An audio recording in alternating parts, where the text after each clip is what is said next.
Good morning. Hang on, I'm getting a VC face. I'm getting VC face to work. I do the eye check. I blink left eye, blink right eye, just to see if it's properly working. And registering it was not. So here we go. We're on the rigmarole.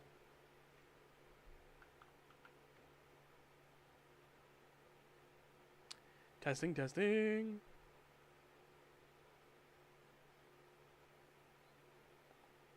There we go. Now it's working. Now it's working.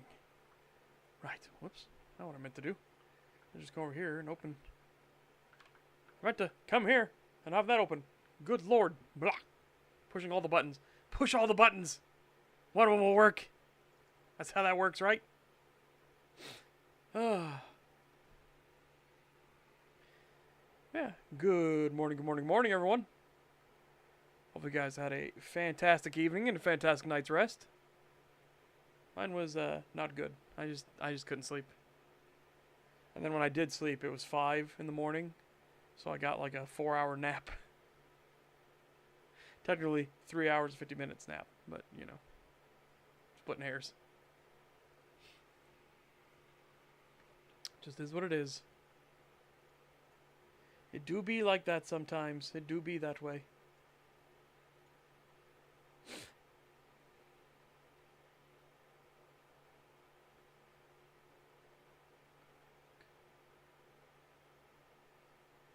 Let's see, where do we want to start at?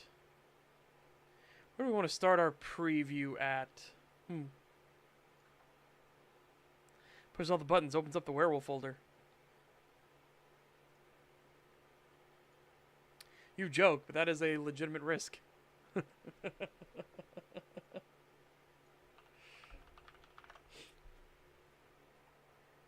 You joke, but that is a genuine and honest risk.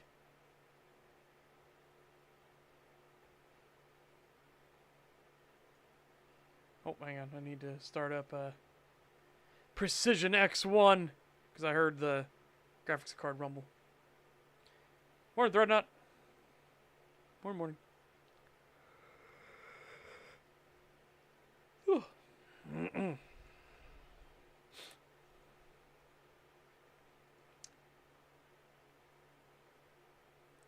The best jokes always have a hint of truth.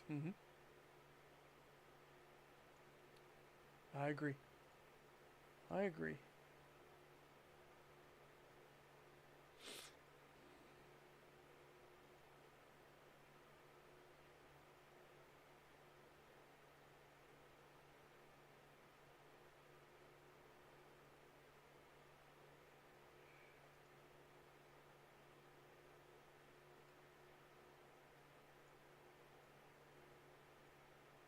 Sin City's cold and empty.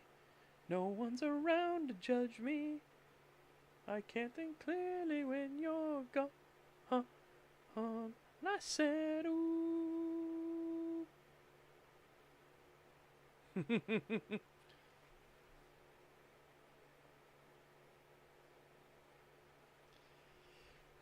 Wonder when Wolf Daddy Setch will lean into the name and use it as a stream title? Oh boy. That's the last thing I need. By the way, the vote is tied right now in the Discord. Or, well, it was. Hang on, let me double check. Yeah, the vote's tied. So, it looks like it'll be going through.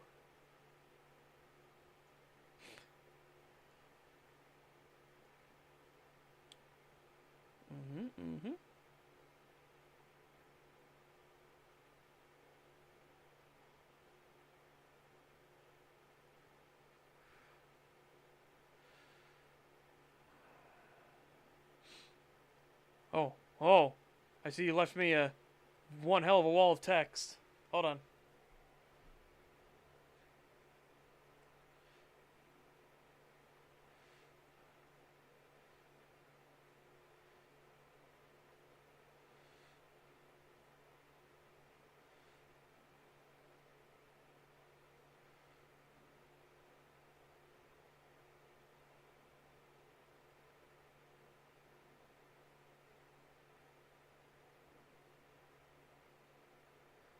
Oh, okay. Well, I guess, we'll read out this real quick. Yeah, there's a vote to allow, not safe for work material on the Discord. And it's tied. I said, I was going to go through with it. If it was tied, or if it wasn't overwhelmingly negative, we're going to go through with it. It'll be behind a roll, segregated away. I'm going to call it the Red Lantern District.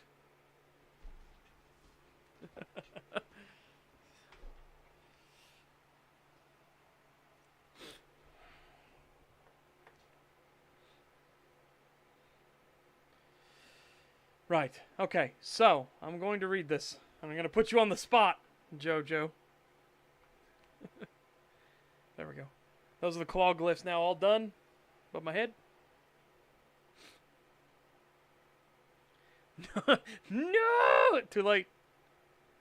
Too late. You left a wall of text right before the stream started.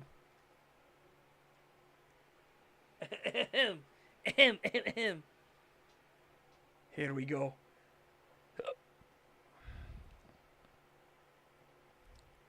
Although this might go without saying, but I'm going to say it anyway.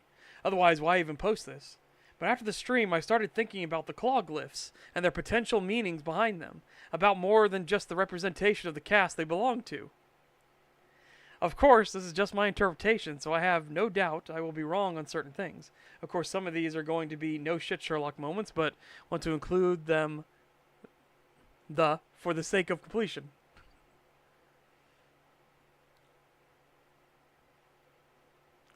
Let's be honest, this is just to have a place where you can dump all your bear or wolf picks, isn't it? No, I already have a bunch of servers like that. But I want to attract the suspiciously wealthy crowd. Suspiciously wealthy.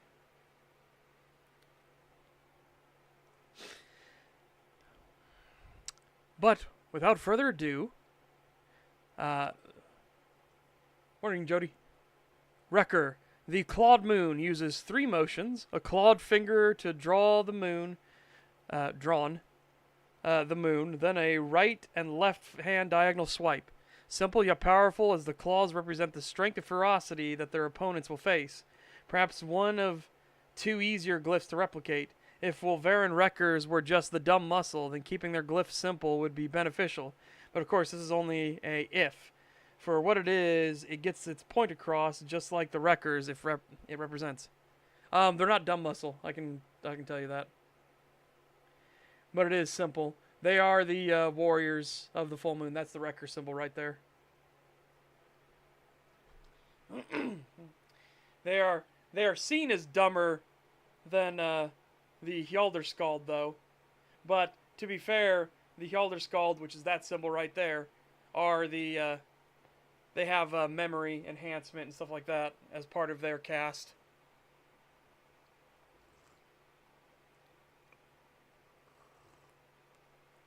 Yeah, that's what those Clawglyphs are above my head right now. They are the 5 Clawglyphs representing the 5 castes of the Wulvarin, which each is represented by a specific phase of the moon.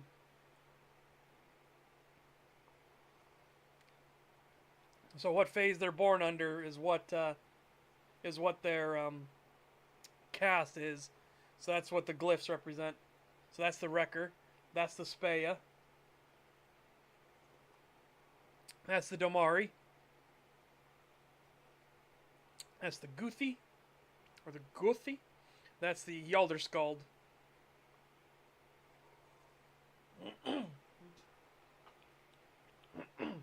Excuse me.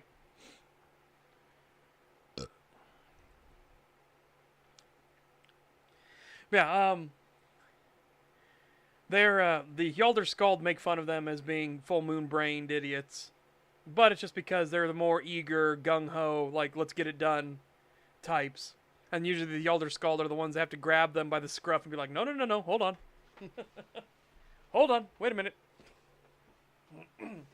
I know you're itching at this situation to be like, I get to beat the shit out of something, let's do it. It's like, nope, hold on, we need to think this through.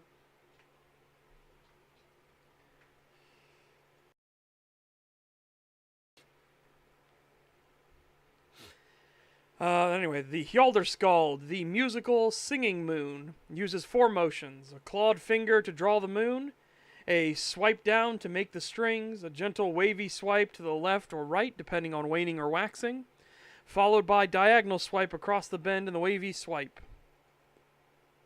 Still fairly simple, still carries a lot of meaning. From the harp, lute, lyre, formed from the moon and strings, and the almost music-like way the swipe across flows, of course, represents their bardic nature. By the same token, given how long it is, it could represent someone who's long-winded or perhaps a storyteller. If, like the Gauru inspiration, there are also the chronicler of tales that are passed down for both morale boosting and for reflection. That is true. That is accurate.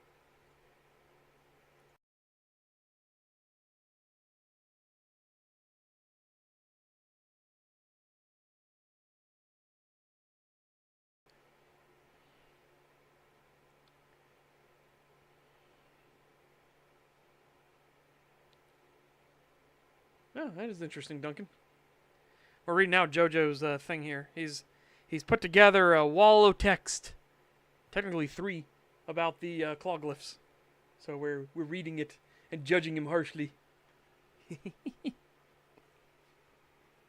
Yes, they are the living record keepers, basically, of the Wulvarin. That aspect of them isn't as necessary in a more modernized, more contemporary setting, but they are usually the most charismatic and everything. Again, these aren't set in stone things. Like I explained with the Wrecker,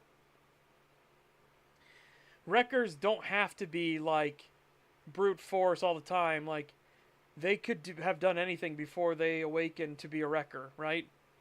But those innate gifts of being a Wrecker are always in their blood. They can always feel it, so they're always drawn towards those things, right? They're always like they're naturally gifted when it comes to strength, stamina, and endurance stuff.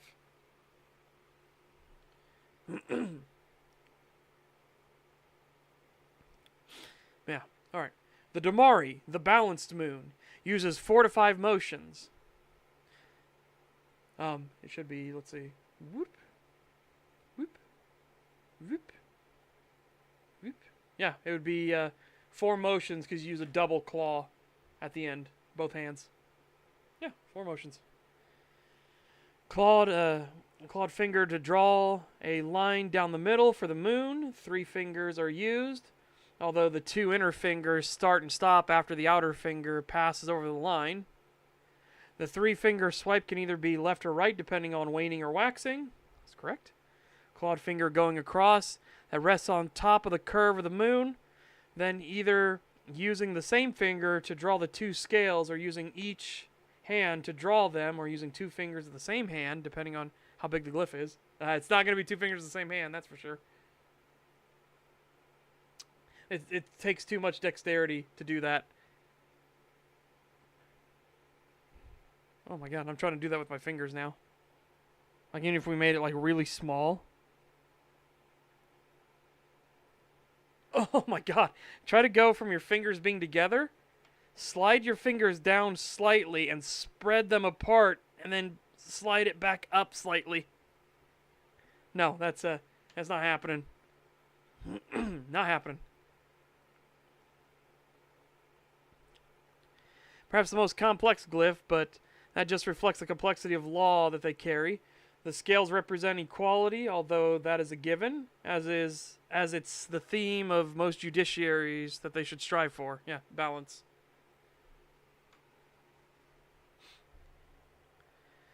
Guthi, the veiled moon, or the crescent moon, is what I would put. Uses 3 motions. Clawed finger to draw the outside of the crescent moon. A clawed finger to draw I assume you mean inside of the crescent moon. Then a gentle wavy swipe across. The direction of the swipe and moon correlates to either waxing or waning. That is correct. The second of the more simpler glyphs, perhaps by design, given parallels to real-world religions, they often have simple designs to be easily recognizable to the masses, i.e. the Christian cross, the Jewish Star of David, Islam's crescent and star, etc. Although their actual symbol is not worshipped, they are the spiritual and religious heads of the Wulvarin and possibly the priests of Meraxes if the clan worships him and his teachings. They do. Wulvarin, all Wulvarin know the teachings of Meraxes because they're intimately tied to Meraxes, right? I can do it. I'm built different. Oh, I can't. I cannot do it. Holy shit. No, I cannot do it. There's also how the moon looks veiled, obscured from sight. Something there on the border of your sight, or perhaps the border of this world and the divine realm, as these are the casts most likely to interact with spirits. That is correct. Not the whole veiling thing, but yes, that is correct. They are the ones that will interact with spirits the most.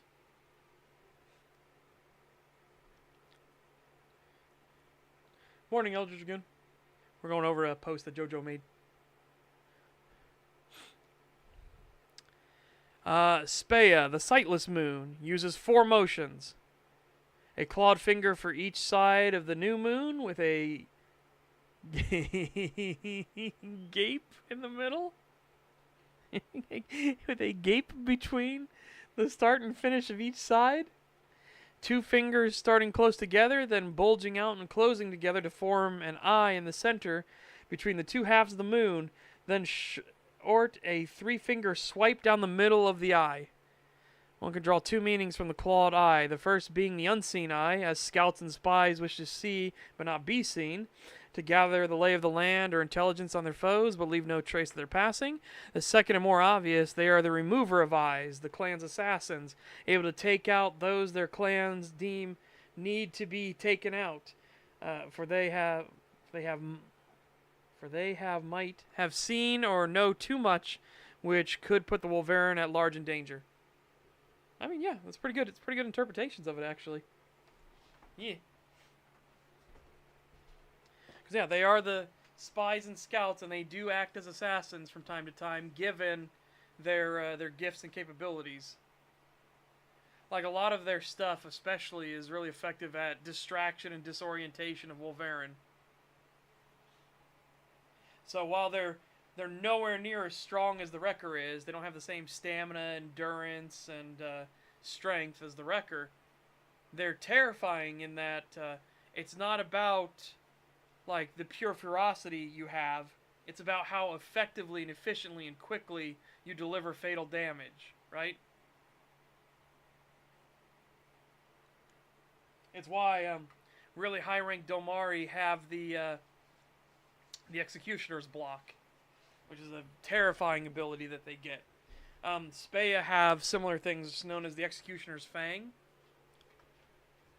And it's where if they bite, what they'll do is they'll bite at the back of the neck, and the bite is charged that it'll actually snap through and sever the spinal column. Not the cord, the column.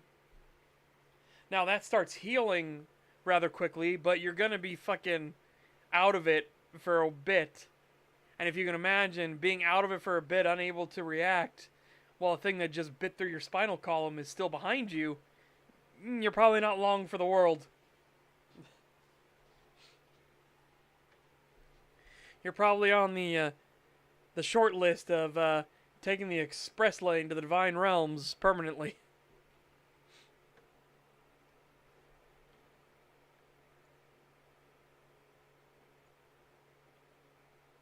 Do do do do do do do.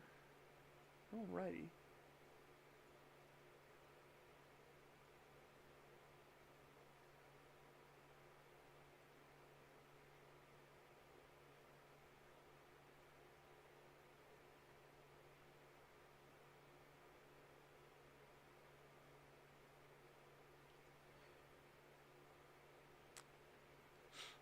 Okay. Right. Yeah, it's pretty good. It is pretty good.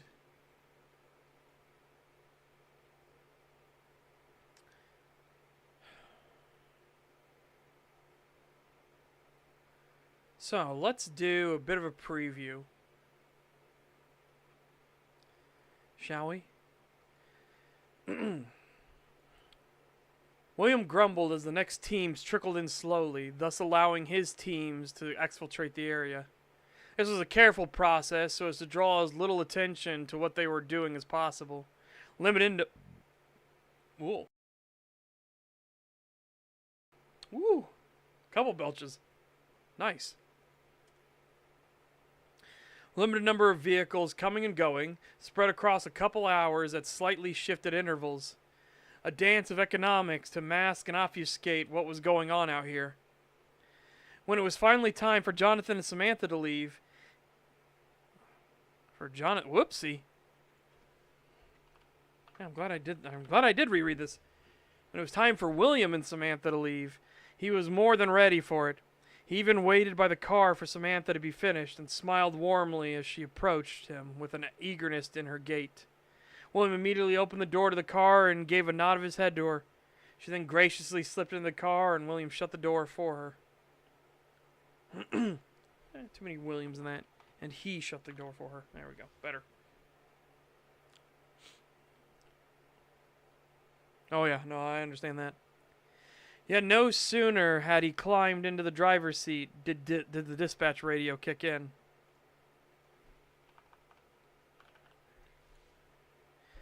Cleanup AA, this is custodial. Over. William closed his eyes and gently tapped on the dash of his car before he lifted up the radio. Custodial, this is Cleanup AA. Go ahead, over. Cleanup AA, reports are coming in that the Rangers suffered an incident. Head over to the visitor center, over and out. William leaned back in the car seat and looked over to Samantha. He then brought his hand up and gently placed it on her own before he spoke up. Well, you want to head home or tag along? Well, let's call it a first date then. The visitor center is only a short drive away, right? Apparently, that was the prevailing wisdom to hide this site more. Not the strangest decision they've made, but it seems it worked. You think maybe the same thing that happened here also happened there? Well, guess we'll find out.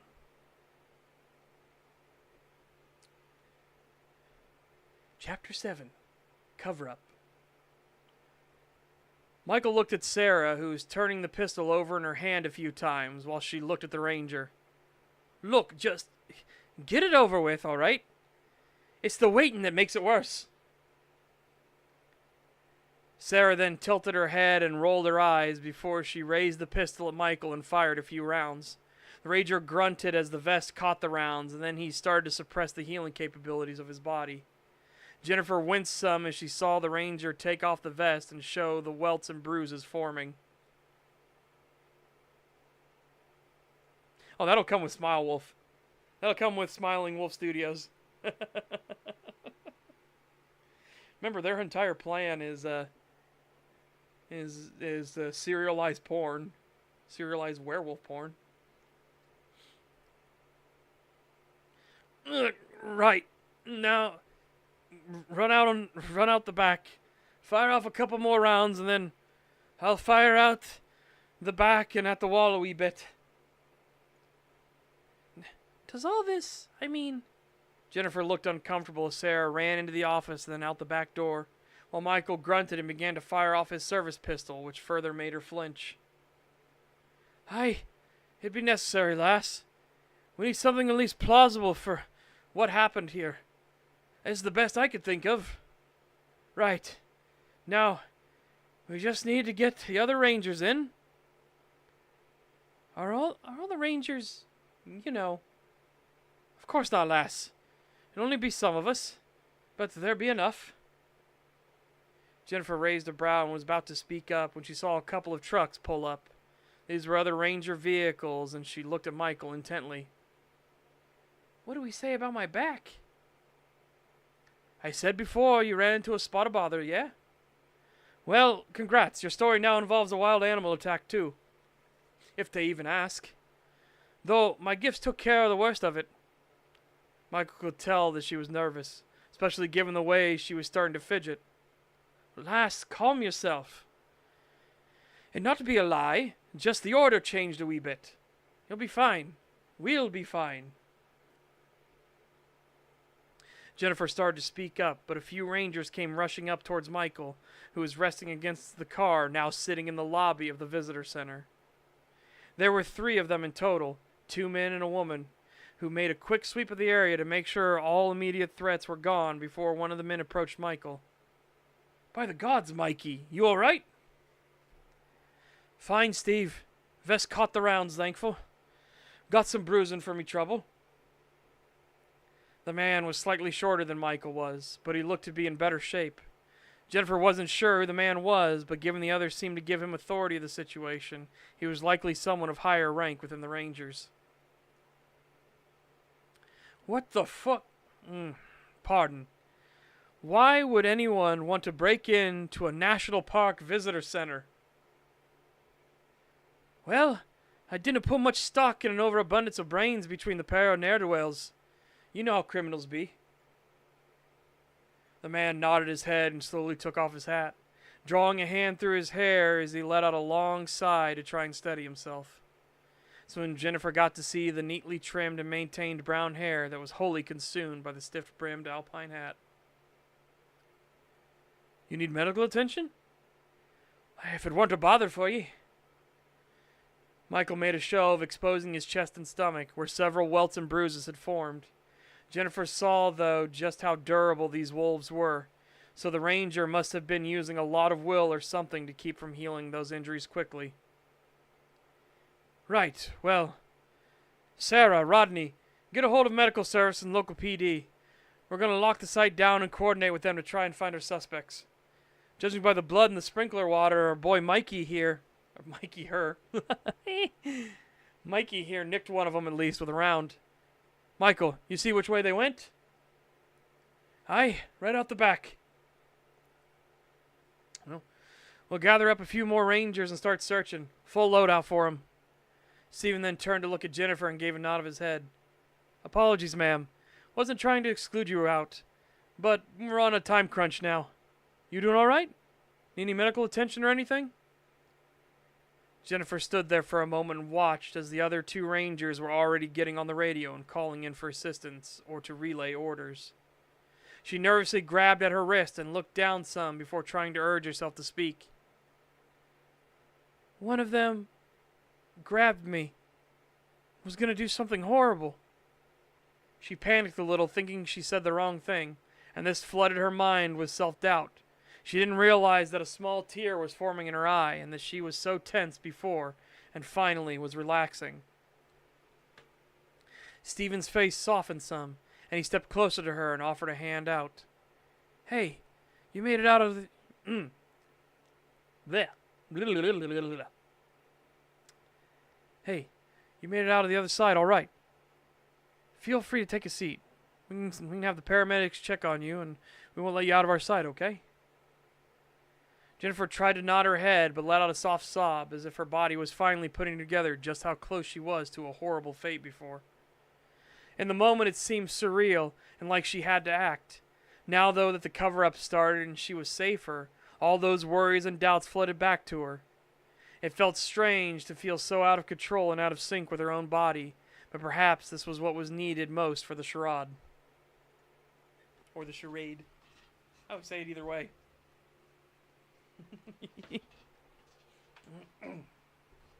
Look, the scene where the Twinkie nerd is gang raped by 20 she-wolves is important for the world building.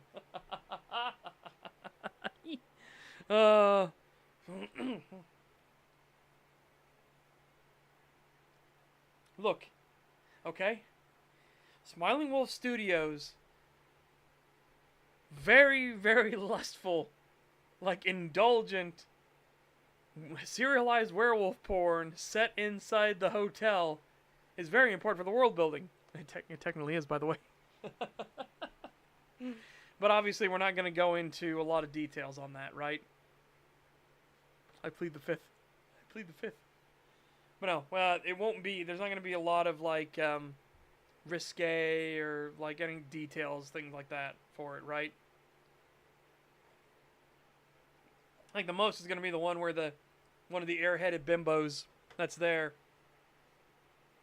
puts together her brilliant plan of figuring out who the male werewolves are, and the female ones, technically.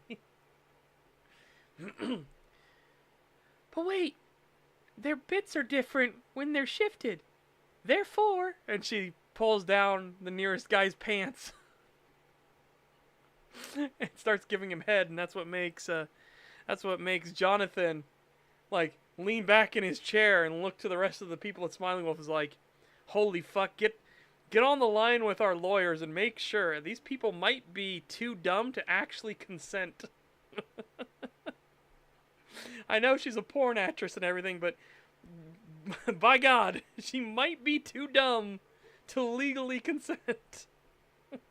And I want to make sure that all of our contracts and everything are in order.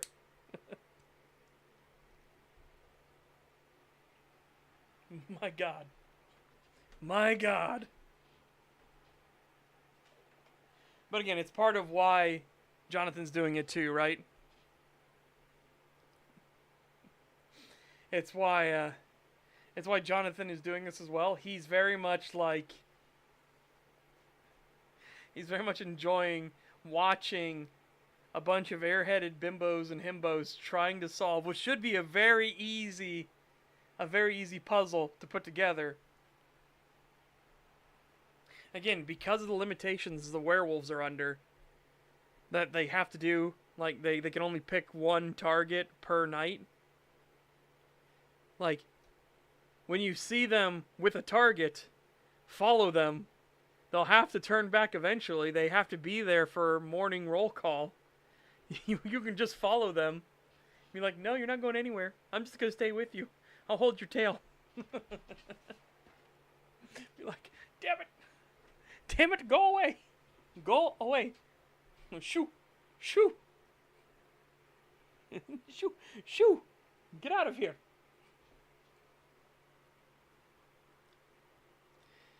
Oh.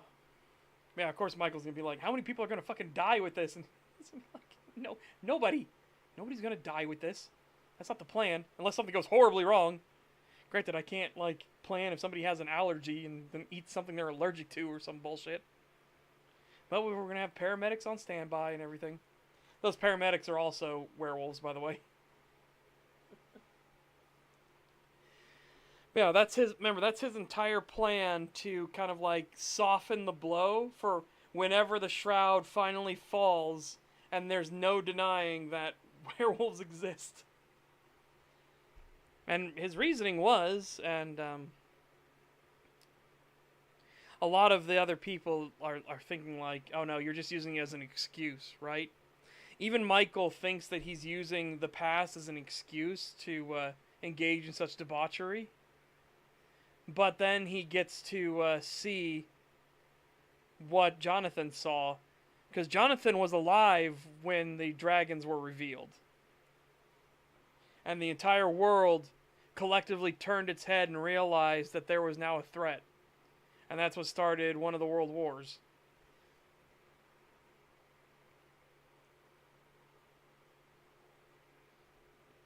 And it was, as he describes it, a world on fire with nature barely holding on.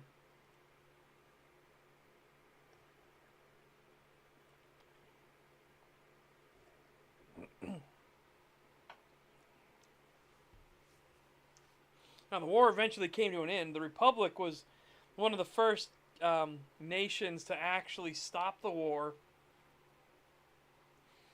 and basically, capitulate under terms of like, no, we don't lose anything. We'll keep fighting if we have to until extermination, but as long as we don't lose anything, and we just accept that, like, this is the way the world is now, we're fine stopping the conflict from our side, right? No. This was against the dragons, which the werewolves are directly tied to the dragons as well, but. This was specifically against the dragons because the world realized that they weren't top dog, right? The humans, the elves, the dwarves, the halflings, all of these other humanoids, like they knew that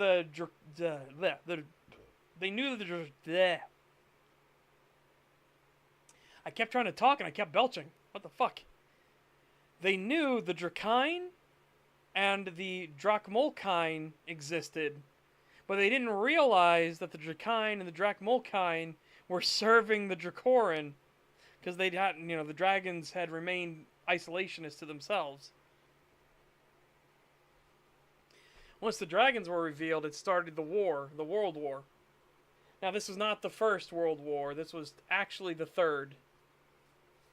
But the Fourth World War came about from other nonsense, and the Fifth World War came about from more other nonsense. Because, again, there's just too much diversity of species, right? And they mutually don't have a lot in common that they want to work together with. Meraxus is able to force it on the planet Averil in his universe, his primary universe, right? But yeah, without being forced under it, forcing culture, right? A homogenized culture, you have cultural clashes and differences, which, given there's also a species difference between everyone, it's why it spirals so badly out of control all the time. So there's just constant, like, again, this is the Fifth World War. By the time Guardians of Nature takes place, it is only 10 years and a little bit of, couple months of change that the Fifth World War had just ended. So tensions are still high, but everyone's kind of like, right, sit in your fucking corners and don't look at me. I don't want to fucking see you right now.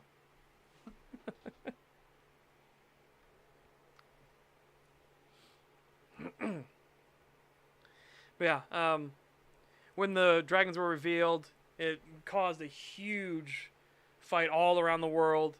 There were expeditions to go deal with them and everything like that because they just didn't want to handle, the nations of the world didn't want to handle not being on top.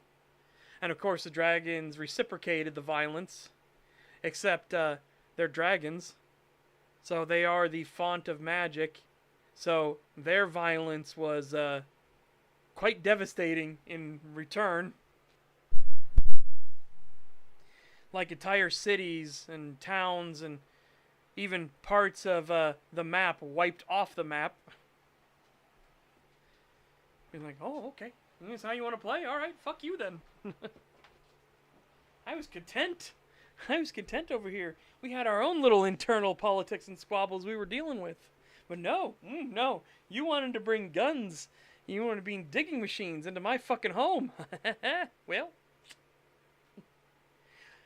those are some nice cities you've got on the coastline filled with lots of people. How if we just...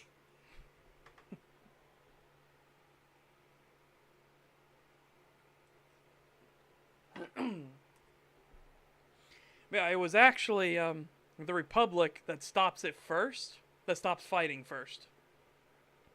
And they have a brokered peace between themselves and the dragons.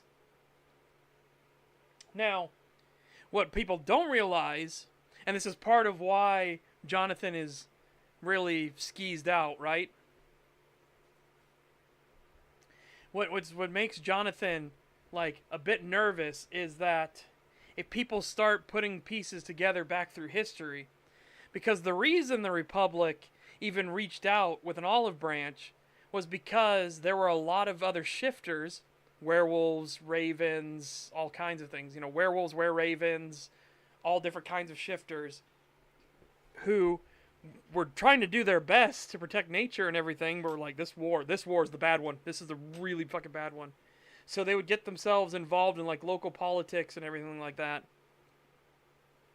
Because this war lasted for 22 years. It was bad. It was very bad. But they got themselves involved and they made their voices heard and everything like that. And so they are the ones that kind of started rallying together like movements, like stop the fighting. Like, why the fuck are we fighting? Why did we start this war and everything? And that's what eventually got the Republic to extend out an olive branch. And the dragons only accepted the olive branch because the shifters were the ones that were trying to get it to stop. Which is what made them reflect on, like, yeah, maybe shit's gotten a little out of hand.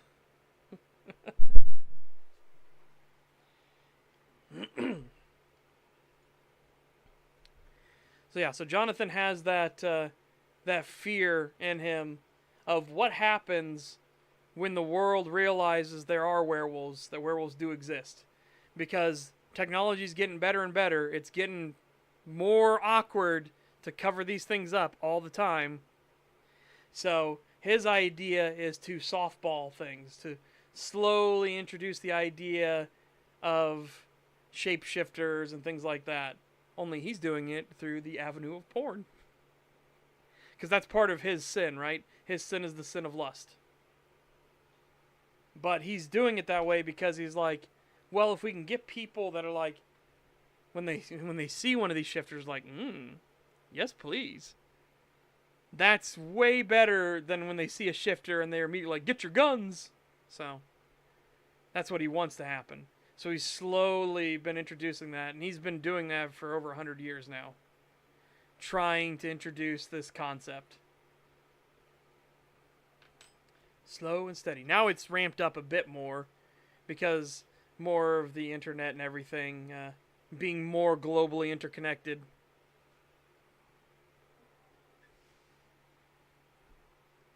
Again, the dragon spirit he works for directly, Jorax even says your plan is strange, but it seems to be working. So, I guess if it fucking works, it's the whole idea. If it's stupid but it works, well, it's still stupid, but it works.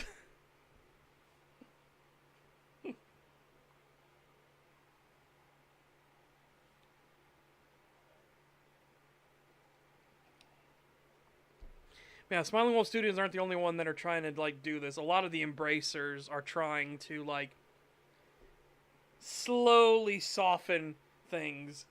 They can't do it too quickly because, you know, that would kind of break the shroud as it is. But if they can slowly do it, they will. That's the whole idea with the with Smiling Wolf Studios being infamous for doing werewolf porn, is that they make sure they go in, they edit things, they'll add like a little bit of static to the cameras and stuff like that. They'll add a little bit of film grain, maybe a little zipper that hasn't been like blacked out yet. They'll change the frame rates and stuff like that a little bit in the thing to make it a little less consistent. Just things where then people can rationalize it away, but it's still happening, right? It's just ways to get people to rationalize, like, oh, that's not real. It's fake. They're just putting in stuff. You're like, I can see the zipper, you know. That's what they want. They want stuff like that to happen.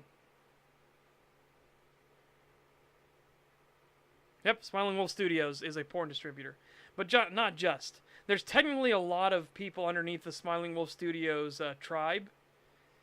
One of them is going to be Mouse. Mouse's character. He runs a little strip club with a bar, but it also acts as a safe house for Smiling Wolf Studios.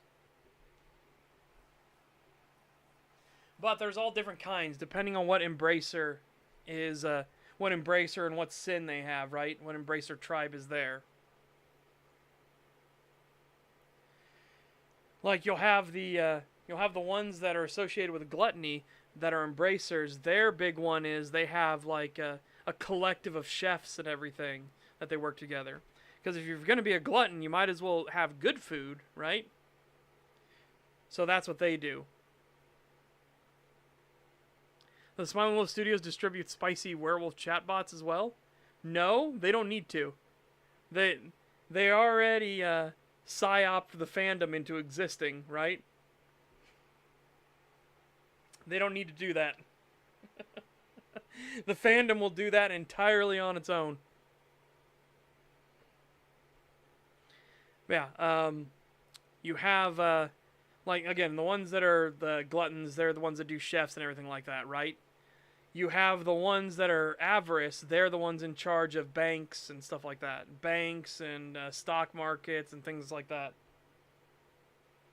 Again, all of them are all dependent on what your particular, like, sin is. When you play a Wulvarin, you have to take 2 sins. Always. The first one is always hate, malice, rage. The second sin is then open up to you. You can double up into hate, malice, rage if you want, but that's going to lead to some really bad dice rolls for you. Because remember, you're going to take off 2 successes. Do you really want to risk it? Because if you get up to 5 corruption points, you fall to the Smilers. And remember, for anyone that doesn't know, Smiling Wolf Studios was named as a honey trap to draw smilers in so that they can kill them. Because embracers do not like smilers at all.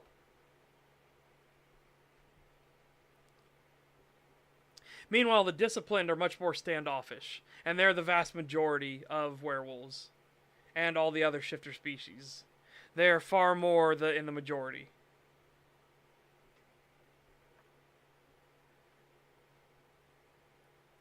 Let's see here.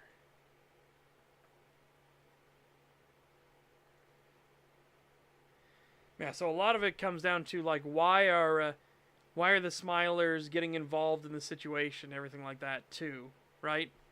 Because that's the other thing. Smilers aren't organized. They're so self-interested that a lot more of it is just pure narcissism and selfishness. So they're not really organized. So why are the Smilers suddenly like doing things that appear more organized now? And as it turns out, it won't be.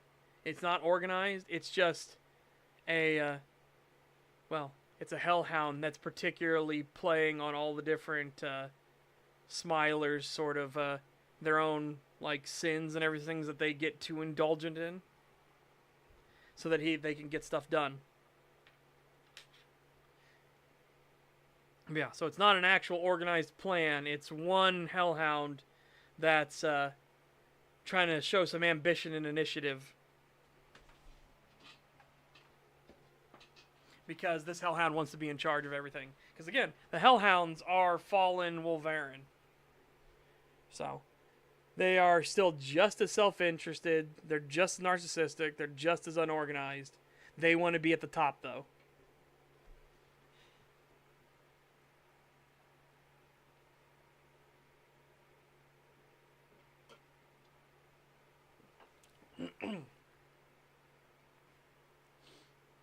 Oh, my goodness sakes.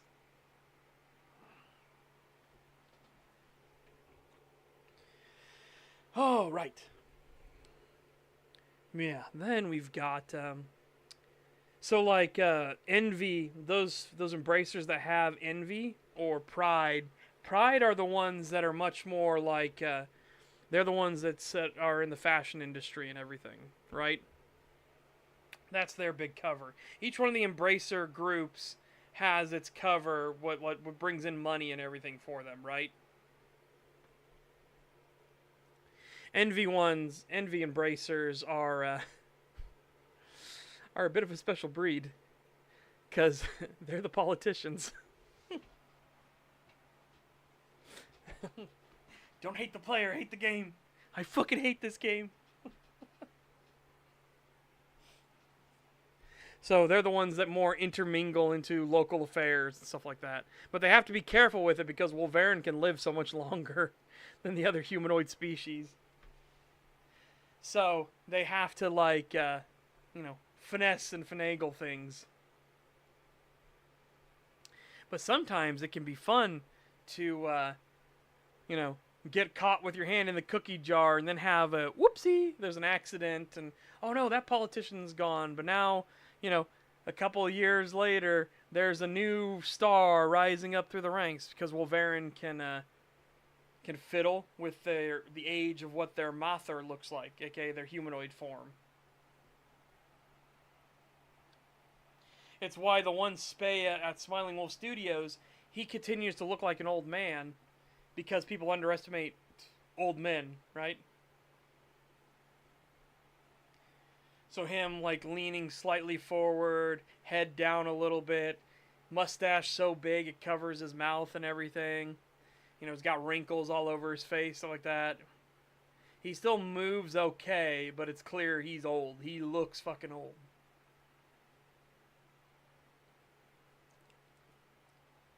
And people, it doesn't matter who you are, you just have certain expectations of people that are elderly, right?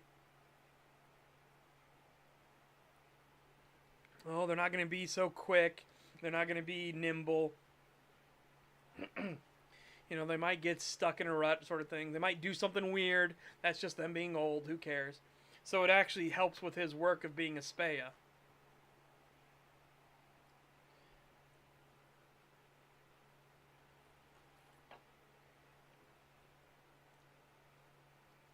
But in an ironic twist, he is only 70 years old. Now, I know it's funny to say only 70, but remember, Jonathan Falstolf,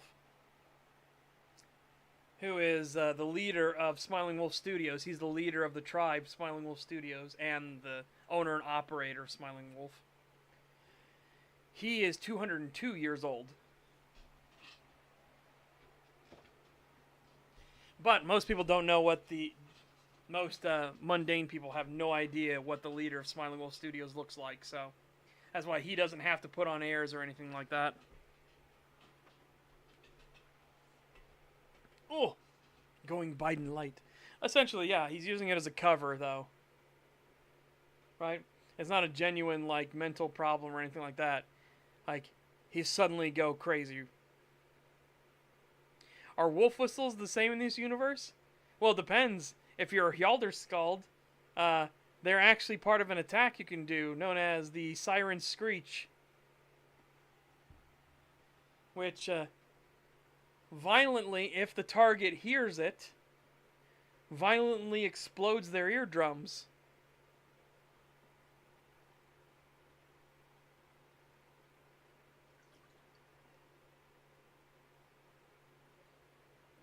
Which the one Smiler, who was a wrecker that was fighting Sarah, the Hjaldarskald, and Michael, the Guthi. Sarah starts doing the whistle. The wrecker knows it immediately because he has good battle sense. So he tries to draw his hands up to cover his wolf ears, but it's not fast enough and his eardrums detonate. So now he's stunned and staggered a little bit, but he's able to still swipe around because, again, he has enough good self-control and he's been in enough fights.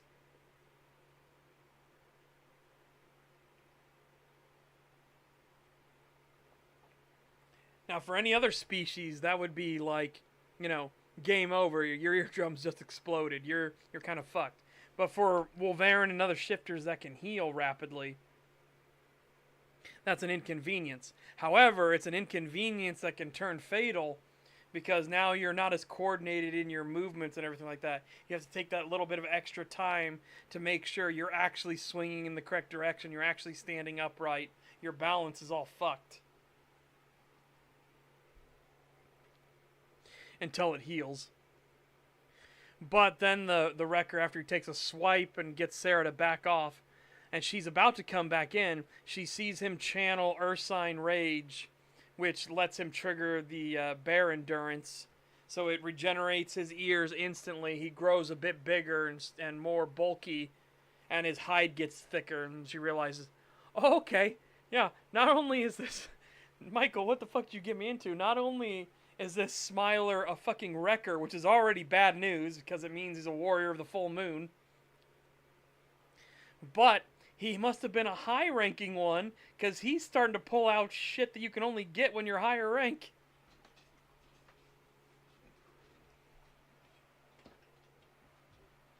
And then they realize just how bad it is when, after Jennifer Woods sprays him in the face with the bear mace, and completely just fucking, like, curb stomps his plan, so now he's got to deal with this new hazard.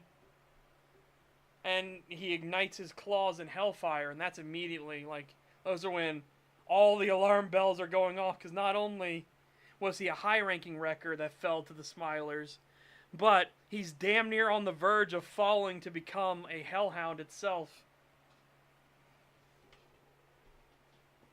So, very not good. Very, very not good situation.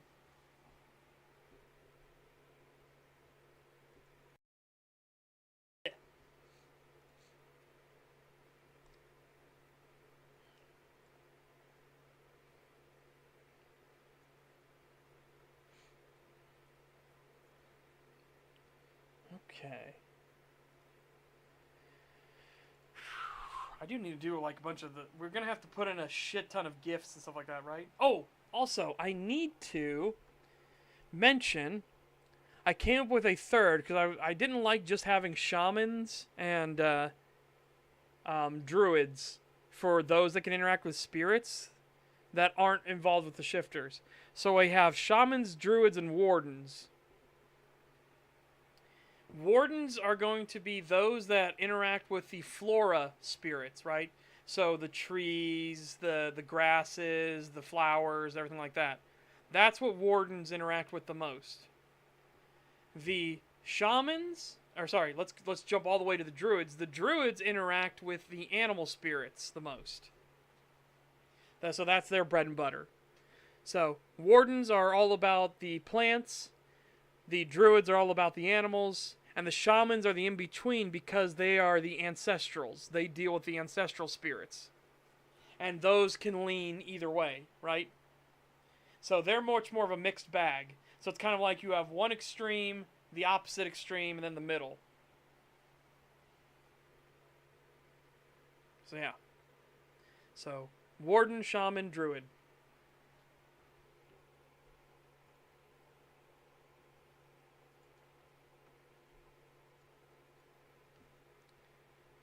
Okay.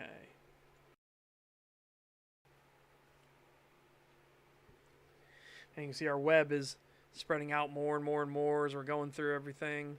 Again, we've been working filling out the wrecker. We started filling out the spirit magics and the ranking systems. We have the 5 casts here, which I should go more into detail on.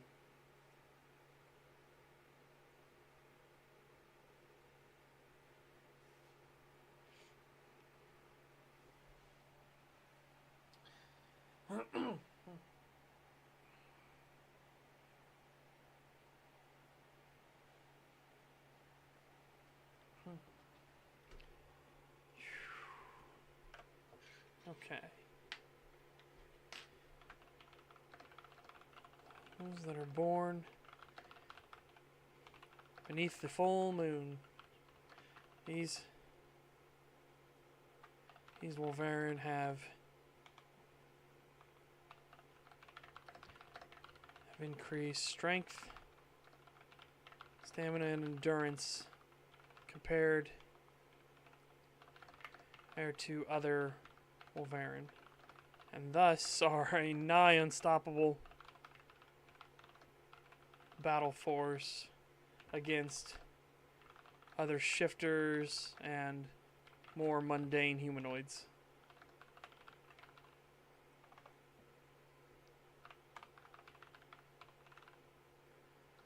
All are the... I want to call them the battle bards. That could be interesting.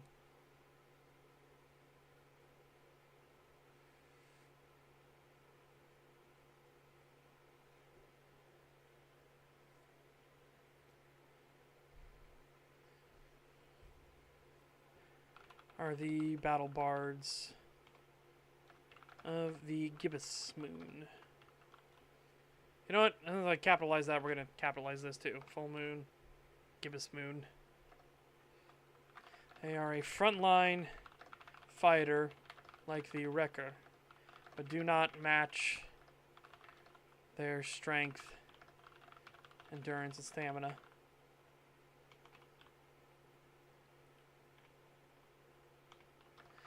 Their gifts, their natural talents, let's do that, sounds a lot better. Their natural talents are more in line with long memory, heightened charisma,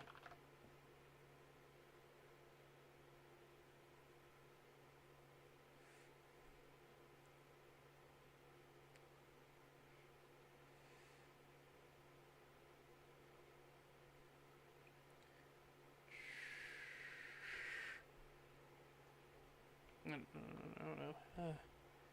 Perfect memory recall, heightened charisma, and heightened intelligence.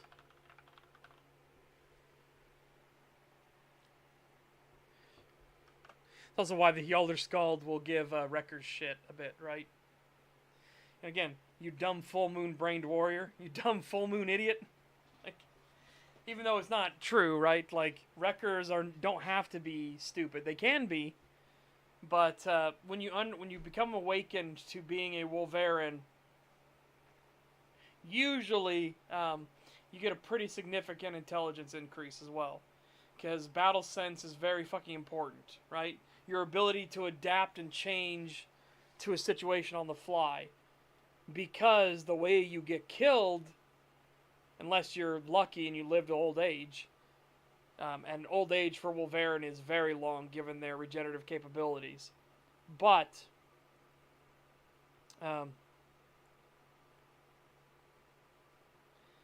from the depth of detail you've given, it sounds like you've been working on this for a few years, if not several. This is the Sakara universe. It's a multiversal thing.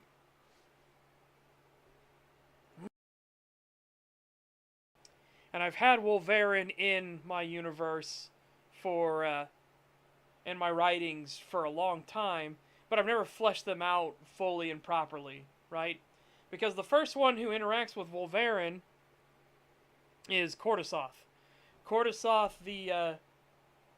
who will go on to be the dragon god of craftsmanship and everything, the dragon god of building, construction, everything. He comes into the curse affliction of the Wulvarin early in his life. Well, you know, it's weird to say early in his life, considering by that point, you know, he's been alive for 1,000 years, but he's a god now, so. And he's the only other immortal being in the universe, and also, immortality sucks.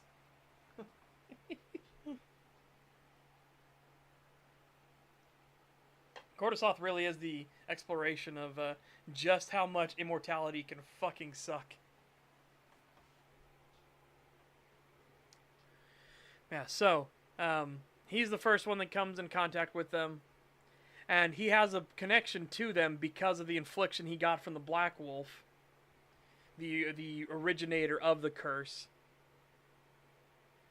So, because of his infliction, he's the only Drakine that has it, but he doesn't change into a wolf thing. He changes into this, like, freaky dragon abomination thing.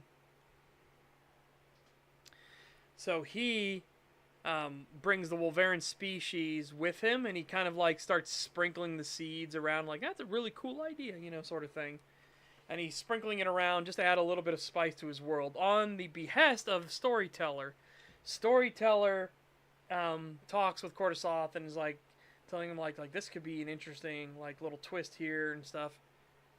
This then eventually gets to where Meraxis is. Meraxis, when the game system is all in place and Cordysoth like brings him from his world into Averol, and Meraxis is playing the game now, but for real. That's dumbing things way down, but. You know, fuck it, we'll roll with that for now. One of the things that gets brought over because of Bittersweet, she created a Wulvarin hero, and the Wulvarin hero is named Sidoris Steeljaw, which, again, is one of the abilities that a Wrecker can get later on, the Fangs of Sidoris. The Wrecker channels the ancestral heritage of the Prime Wulvarin and Wrecker, Sidoris Steeljaw, to give their teeth a far more devastating bite. With this boon, the Wrecker can use a single bite to instantly stun a target entity, regardless of organic or inorganic, for a set number of rounds, depending on successes, up to 3. With the minimum always being at least 1, even on a botch, though on a botch the Wrecker is stuck on the target. This boon is granted by an incarnation of Sidoris himself. And again, jumping over to the spirit magics. So an incarnation, he has to be a 6th rank spirit. These are the physical aspects of a greater divine being, given some autonomy. Those planar entities such as the moon, the sun, divine dragons, devils, gods, that can manifest a portion of their energy as an aspect of themselves into the divine and mundane world.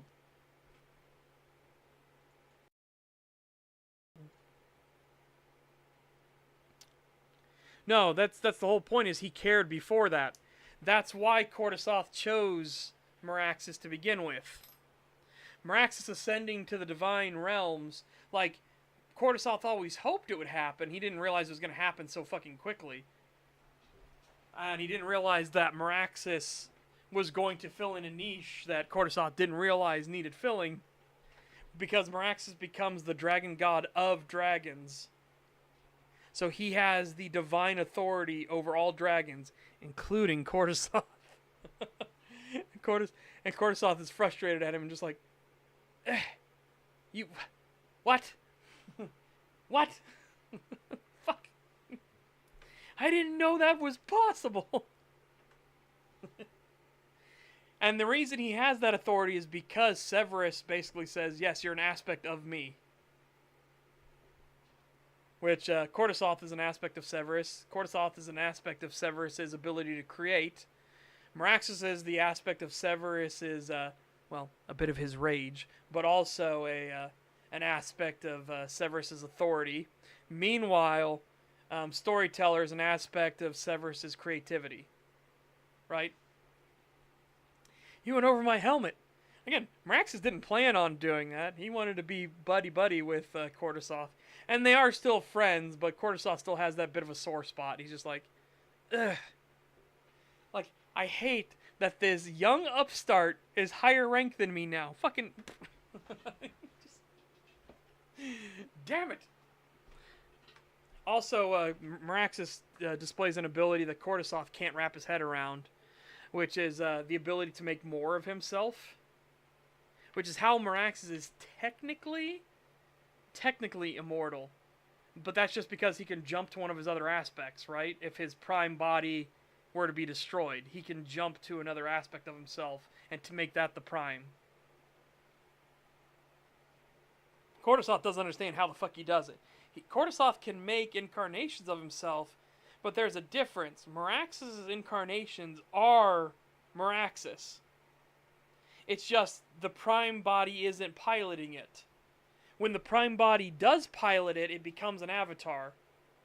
But Meraxes' incarnations are devastatingly more powerful than other incarnations, because they are Meraxes. And Cortisoth tries to get him to explain like how the fuck he can do this, and Meraxes just says it's like I'm sitting at a computer with thousands of monitors, and I have the one monitor in front of me. That is me. That is the prime me right there. The monitor directly in front of me. But then another monitor can get my attention, and I can take the window from that monitor and put it on my prime monitor. And that, Cortisoth's like, that is supremely unhelpful. Like, I get what you're saying, but it's supremely unhelpful in how the fuck you do this. And you don't go insane. But Meraxes is just built different. Like, Meraxes is wired for that.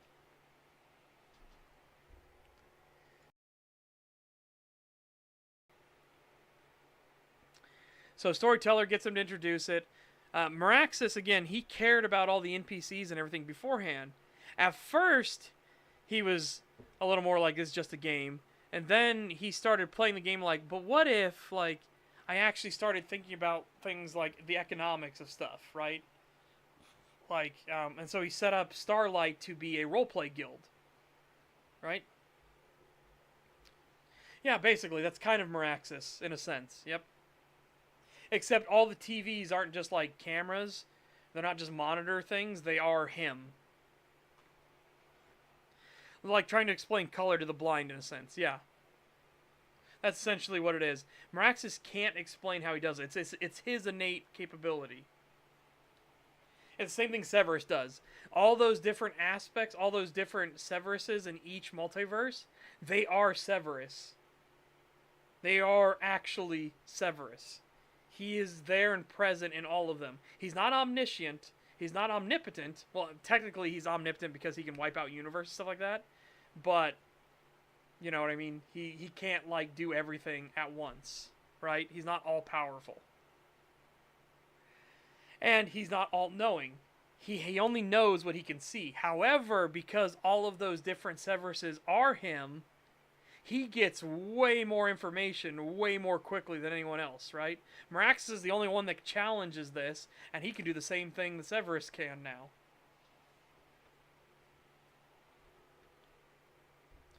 And again, the reason Severus doesn't harm the aspects of himself. So he doesn't harm Cortisoth, he doesn't harm Meraxes, he doesn't harm Storyteller. He's using them to understand more about himself. This is his way to explore what it means for Severus to exist.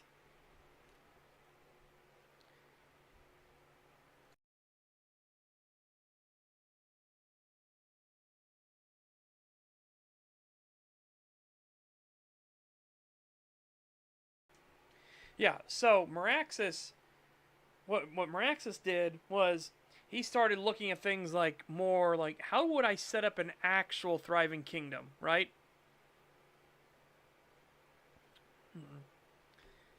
Like, he wanted to set up an actual thriving kingdom. So he started looking into the economics of things. He started understanding how blacksmithies operated. He started understanding like what was most valuable, what was least valuable, and everything. While other people playing Lost Frontiers were playing it for the game, right? He started transitioning Starlight, his guild he created, into being a heavy roleplay guild and focusing on all these other aspects.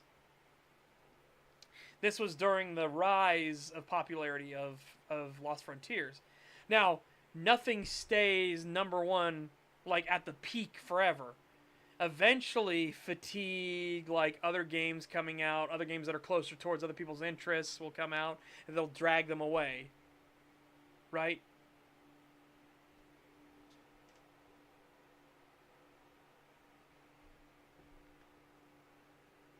What is that sound? Oh, somebody's mowing. Holy shit. Somebody was mowing, I could just hear that ooh in the distance. Yeah. Anyways. So, what happened was all these other guilds, there were stronger guilds than Starlight. Starlight was the 7th ranked guild in the world. All these other guilds, though, they weren't focusing as much on the economics thing. They were like, well, we need this. Well, let's go raid this guild. Let's go raid that guild. Starlight, though, was very self-sufficient. It didn't need to go on raids or anything like that. Its position was very secure. So when the player numbers crunched, when the player base shrunk, as it will do, you go from your initial people trying it out for the first time into the people that are going to be hardcore and dedicated. The player numbers will crunch down. When that happened, all of those other guilds that were more powerful than Starlight, they had a crisis situation. They didn't have the numbers anymore. They didn't have the economics to run without a, like, we're constantly raiding, we're getting what we need. When they were no longer able to constantly raid, because a lot of their neighbors, maybe, like, entire guilds closed up, well, their guilds collapsed. But Starlight stayed strong. Because Starlight was entirely built where it didn't matter if there was not a single player involved. If Meraxes and all the rest of Starlight just left the game, the Guild of Starlight, its kingdom, its cities, its towns, could still operate. All on their own. And that's part of Cortisoth's point. When Cortisoth brings Meraxes over, Meraxes, like, is sheepish and shy because Cortisoth is like, hey, I gave you what you wanted, right? I gave you a big dingus and big family jewels. I know what you want, you know, because you're connected into the Matrix and everything like that, right? You're connected into the game. I could read your thought patterns. It was kind of important for the testing, right? Playing the existential meta, the meta above the gameplay meta. Yeah, basically. So yeah.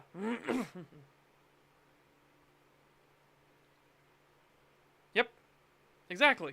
It's the same reason why Starlight would, like, focus heavily on getting salt mines up and running and making salt operations and stuff. Salt is very fucking important.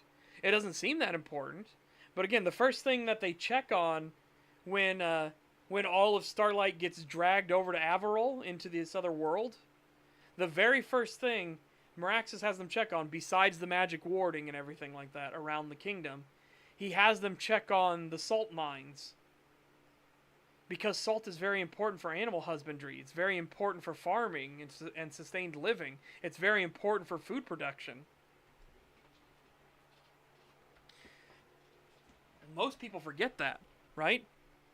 Yeah, white gold is a top tier resource. People forget, like, in the medieval period, salt mines were fucking gold. Like, that was a big, big fucking deal. Yeah, but anyways, Cordysoth tells him, like, hey, I gave you what you wanted, and that's what makes Meraxis way more self-conscious. Because Meraxis he's got the fishing rod and tangle, and he's got the fishing rod and reel, and they're big, and he's just like, oh no. Because then he realized that Cordysoth knows his internal thoughts. He's like, what's the problem? I'm just giving you what you want. And Meraxis is like, do you understand, like, how much of an invasion of privacy that is? And he's like, it doesn't, who fucking cares? Cordysoth's like, I don't care. You shouldn't care either. You get to live out your fantasy, your dream. Who cares? Sure, you stuck with the game because of it, but then you went above and beyond that. If I just wanted somebody who had those deviant tastes, I could have picked from thousands of other candidates. You were the candidate that, for whatever reason, you stuck with being a dragon, which being a dragon in Lost Frontiers is actually incredibly fucking difficult. They call it the grind for a reason. You have to earn your position at the top of the mountain, basically. And none of the other dragons will help you. There is an unspoken of rule in Lost Frontiers that you are not allowed to help anybody up the mountain. They have to make the climb themselves. And you start with a shit ton of debuffs. Nobody likes dragons.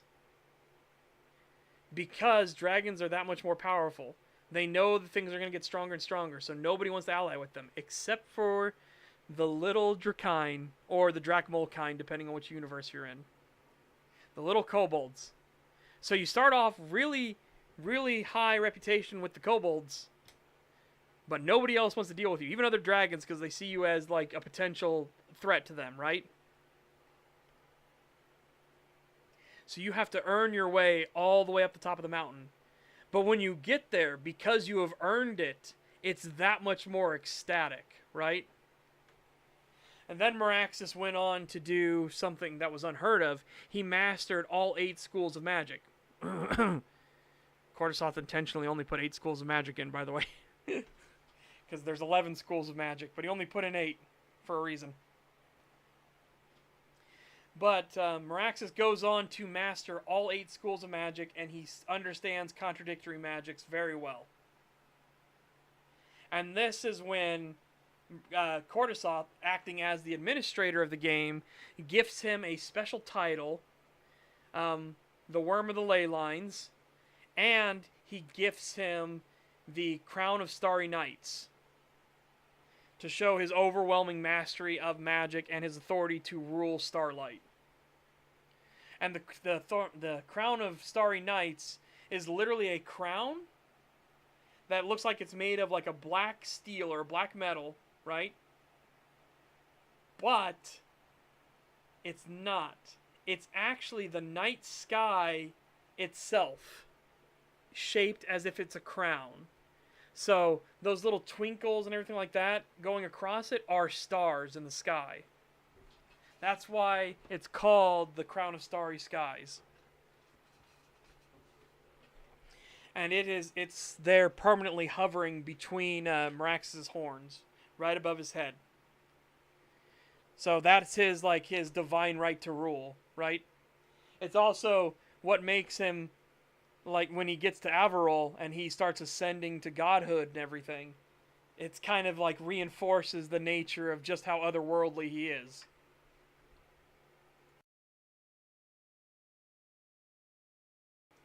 Yeah. So again, Meraxis comes over, he comes over into Averil, but he already has a functional, self-sustaining kingdom to start with. They already have their salt mines, they have some gold mines and everything like that. They've got mining operations, they have stuff planned for sieges and siege warfare. Meraxis, though, now that everything's real, and he has to deal with that consequence, he starts bringing in a lot of his more modernized knowledge in. Hence why they start building star forts, like... Okay, I know I have it roughed in. I know I don't have it fully done yet. But But we had done it on streams before, and we had roughed in the one. Go on. Go. Go. Yes. Go. Thank you. Right. Fort Ebonscale, which was named after Devrick Ebonscale of the Ebonscale clan. They were the first Drakine, aka kobolds, that joined him. But see, like this, we've just roughed in what it is, right? So he creates this. This is the fortress that is now sitting outside of the capital city, right? This is the fortress now. Star fortresses are a totally new beast, right? When medieval era starts going into Star Fortress construction, not only are they much more complex of a construction, but as you can see, they are a... just try and imagine that you have to siege this place, right? Good fucking luck. And the entire time, because of its location, they stop you from getting a good foothold to try to siege across the bridge into the mall to go into the capital city. The capital city of Dragon's Reach is inside of a mountain. So you have to besiege this Star Fortress to get there. No matter where you come from, you have multiple walls that are facing you to attack you and your advance. You have to get across a moat to even start your advance. Because again, they can just burn these bridges and get rid of them, right? So you have to do that. And it has an internal star that also will have walls and everything, right? Oh yeah, no, fuck Skyrim, holy shit. Like, ooh. Don't even get me started on it. Like, Skyrim's world building annoys the piss out of me because it's so dog shit. But that's all Bethesda's, like, world building. Morrowind had great world building, and then they got lazy with Obsidian. Or got lazy with Obsidian. It's funny, then Obsidian showed what world building actually was again, and ugh. Remove Coas! Yeah. Well, that's the point of it. It was an 8-pointed star fort because of the 8 schools of magic, right? There was a thematic reason for it.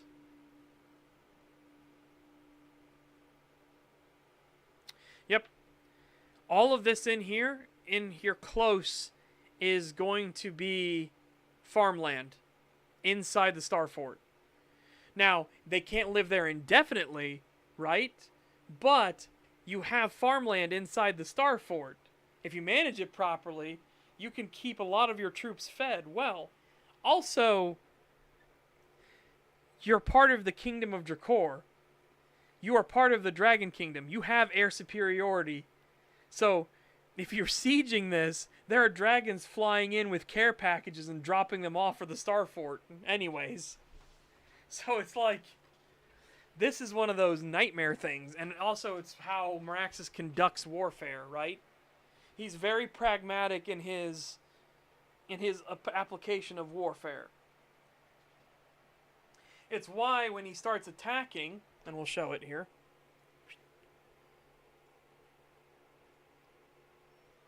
When he starts attacking, when he goes into the wars and everything against the other kingdoms, and he attacks Lagerol, because Lagerol attacked him first, he starts conducting a level of warfare that no one has ever seen before, right?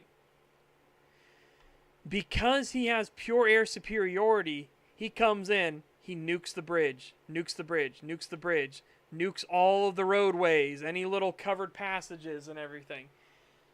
A methodology of warfare that no other kingdom can possibly replicate. And then it gets down here to the Battle of Bezervin, right? Which I should still have noted. Boop. Yep. Bezervin. The Battle of Bezervin is when Lagerol finally capitulates. They finally become a vassal of the Kingdom of Drakor. So there you go. So here's Fort Ebonscale. Here's Drakbor. This is the hill where the Battle of the Gods Fall takes place. The Sahiradin, which is where he meets Hexathus, the god of reptiles. Lakeshore, because originally it was a lakeshore. They just keep the name because, you know, might as well. But yeah, now they're on the coastline and everything. They're like, yeah, well, we were on the shore of a really big lake. Think like the Great Lakes, and between the United States and Canada, right? They were on the shore of a Great Lake. Now they're on the shore of an actual ocean, and they're like, shit's a bit different.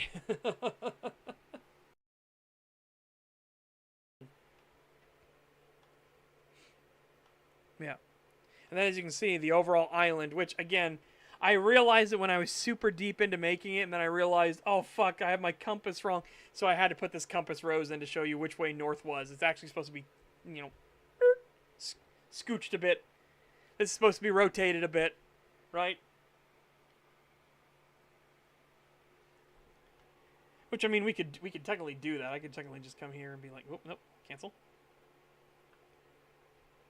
Print screen here. Undo. Yeah, we can literally just do this. Maybe.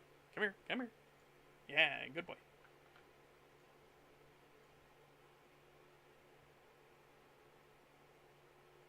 Just to show what it's actually supposed to be like, right?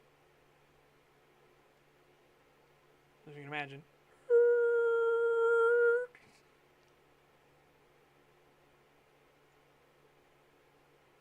Like that. That's what it's supposed to be. It's supposed to be in an angle like this. But again, I got too deep into making the map, and then I realized I had the map. I'd made the classic blunder. And I was like, oh no! Oh no! So yeah, that's what the map is supposed to be.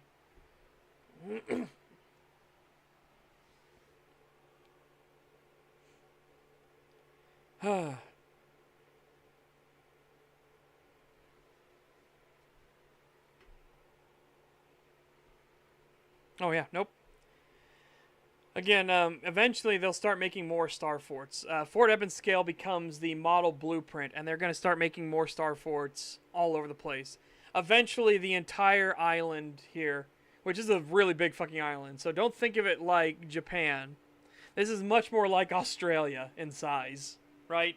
This is a huge fucking island. That's why there are 6 kingdoms on it, and they can live comfortably on it. The forest here, as example, this forest is massive. This is where the Great Firewall, the sheet of flame that protected this area from existing, the Great Firewall was around. Yeah, this place is enormous. To be fair, it's not a big deal when you make a map of an island continent. Yeah. That's also why, like, again, these are just, like, the big things, and I'm marking in some of the villages, right? These are just the big cities, the big forts, and all that stuff. All the different capitals and everything for each of them.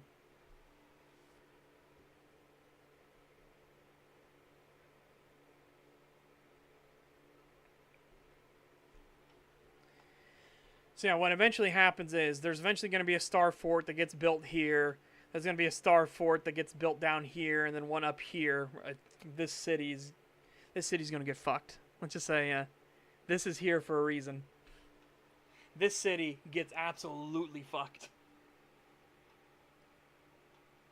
But yeah, star forts start popping up all over the place. It's going to defend it. Stormbreak basically becomes uninhabitable. That's when Meraxes basically has had enough, and he calls down the Hellfires directly on the entire city, and lets the king of Stormrend watch as his entire city turns to basically molten lava and ash and everything. And then, as Meraxes looks him dead in the eyes and flies up in the air, he calls the remaining parts of the Hellfire down on the castle itself. He just wanted to make sure that the king got to watch his entire capital city just go down and melt. And that's basically what ends the War of the Five Kingdoms, when Meraxes comes in and just fucking just like, fuck you. Duke Davrix, Archduke Dagrix does the same thing over here to Stavzig. Only he doesn't take out the entire city. He just creates an acid rain. And it forces everybody to get inside. And while Duke Dagrix is standing out there staring directly at the king and queen of Stavzig. The king and queen of Stalis, excuse me, in the capital city of Stavzig. He's like, maybe you should surrender now. Otherwise, I'll keep the acid rain going, and eventually the acid will eat through everything.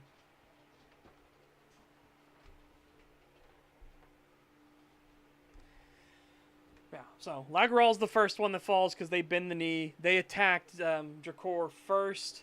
The Ravens watch because of what Yorman did when he killed the Count. Sorry, when he killed the Baron's uncle. The Baron sends out the Ravens watch, and they do like hit and run guerrilla tactics. They camp out in the woods and everything like that. That's what then makes Meraxes tell Sidorus Steeljaw, he's like, I want you to start a campaign of terror on Stalis. I want you to return the favor. I want you to use the curse afflicted and everything against them.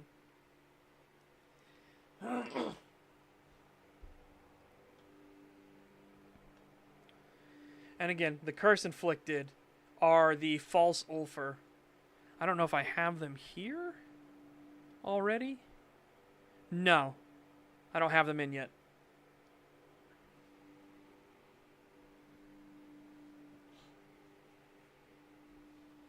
Yeah, then the compact between Sidorus, whose deed name is Steeljaw. He goes by Steeljaw the most, but his real name is Sidorus. The compact between Meraxes and Sidorus is made so that Sidorus can have extra oomph to go try and rescue his love, which is Galandir the elf.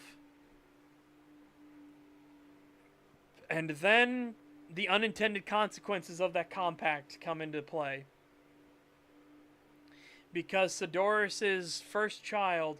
Now, remember, Wulvarin, it's very rare to get a Wulvarin. It's a 30% chance, and that's if two Wulvarin are banging. If two Wulvarin breed, they have a 30% chance that their offspring will become Wulvarin, right? So, Meraxes gifts Sidorus, aka Steeljaw, with his divine wrath. Meraxes' sin is his rage, his anger, his hatred, and he has to constantly fight back against it. He has to use discipline to keep himself in check. But there are times, like at the Battle of the Gods Fall, or what's coming up later with his firstborn son, when he gets to say, I felt the utmost indignation, and I lost all calm and rationality.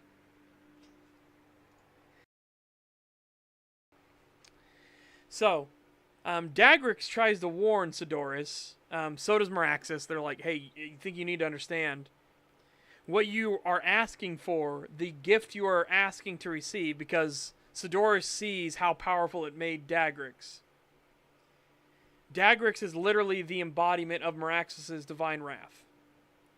Like, that was his original title in Starlight when Meraxes made Dagrix as part of his hero. Dagrix's original title was literally the Wrath of Meraxes. They are interlinked. They are connected in that way. So when Meraxes gets incredibly fucking wrathful, when he has murderous intent, Dagrix can feel it. But Dagrix is exceptionally powerful. And has incredible regenerative capabilities and everything. And his rage fuels his endurance. But he always has to fight back against it. As Meraxes says, rage is a thing that must be resisted. Being angry is a motivator, right? Anger is a great motivator. It can get you up and doing things. Rage is not a motivator. Rage is blind. Rage is destructive. You no longer think about things beyond what's directly in front of you.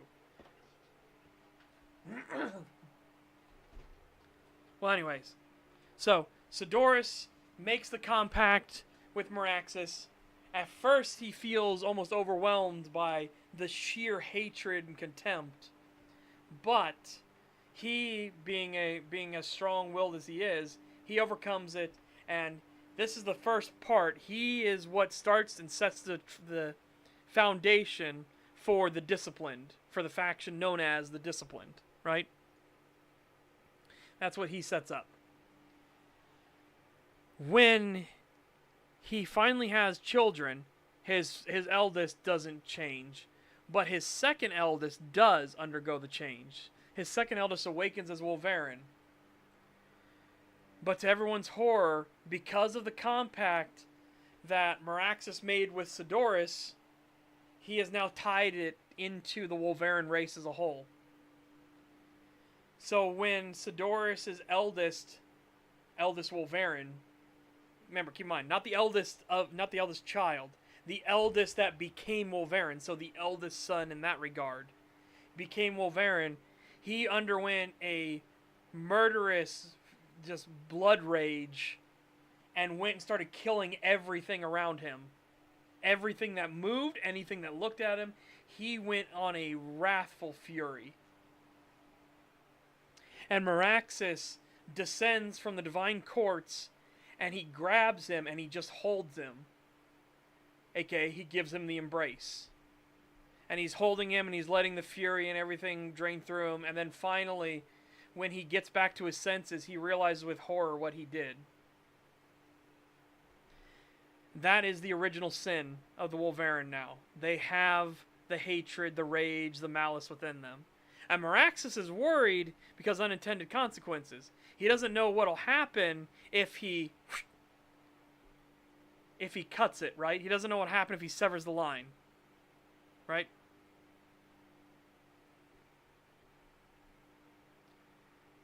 No, I don't need to. Again, this is all stuff I've had for a long time, right?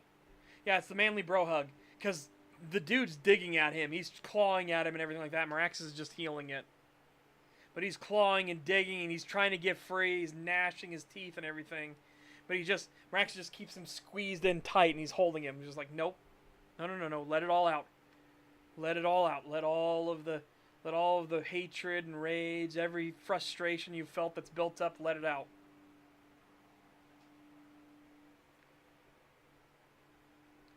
So when that happens, this is what leads to the philosophy of the embraced. Because Sidoris' eldest Wulvarin's son, he embraces the idea of being a sinner. He has experienced the sin of hatred and wrath, right? Hatred and malice. Again, I hate that wrath is the sin, but there's also the divine wrath of the heavens, right? It's the same word. I hate that so much. So I try to make it clear that there's a difference between using wrath, which is like Meraxes' divine, like precise anger, and falling into the actual sin of it.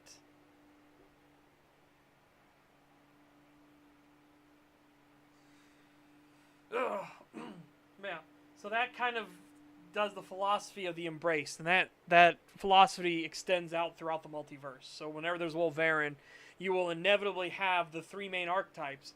Now, as I even say here, it can be further splintered into thousands of different subgroups.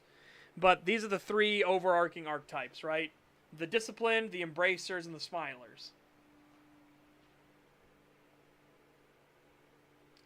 Now, the thing that makes Michael start thinking is when he watches William Lowell, when William Lowell undergoes his awakening, and the longer you go without awakening, right?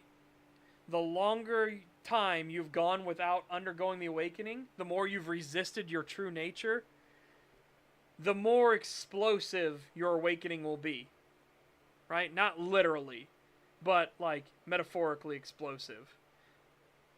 And when Michael watches William Lowell, who has been resisting it for 15 years, unknowingly, mind you, but he just keeps thinking the wolf dreams and everything like that are a fantasy. You know, oh, it's nice, they're comforting and everything, but it's a fantasy. I have to live in the real world. When William Lowell undergoes the awakening and he turns into a genuine murderous monster, he actually experiences, yeah, I shall bring holy hell down upon thee. Don't you mean wrath? No. Glowing red eyes meme.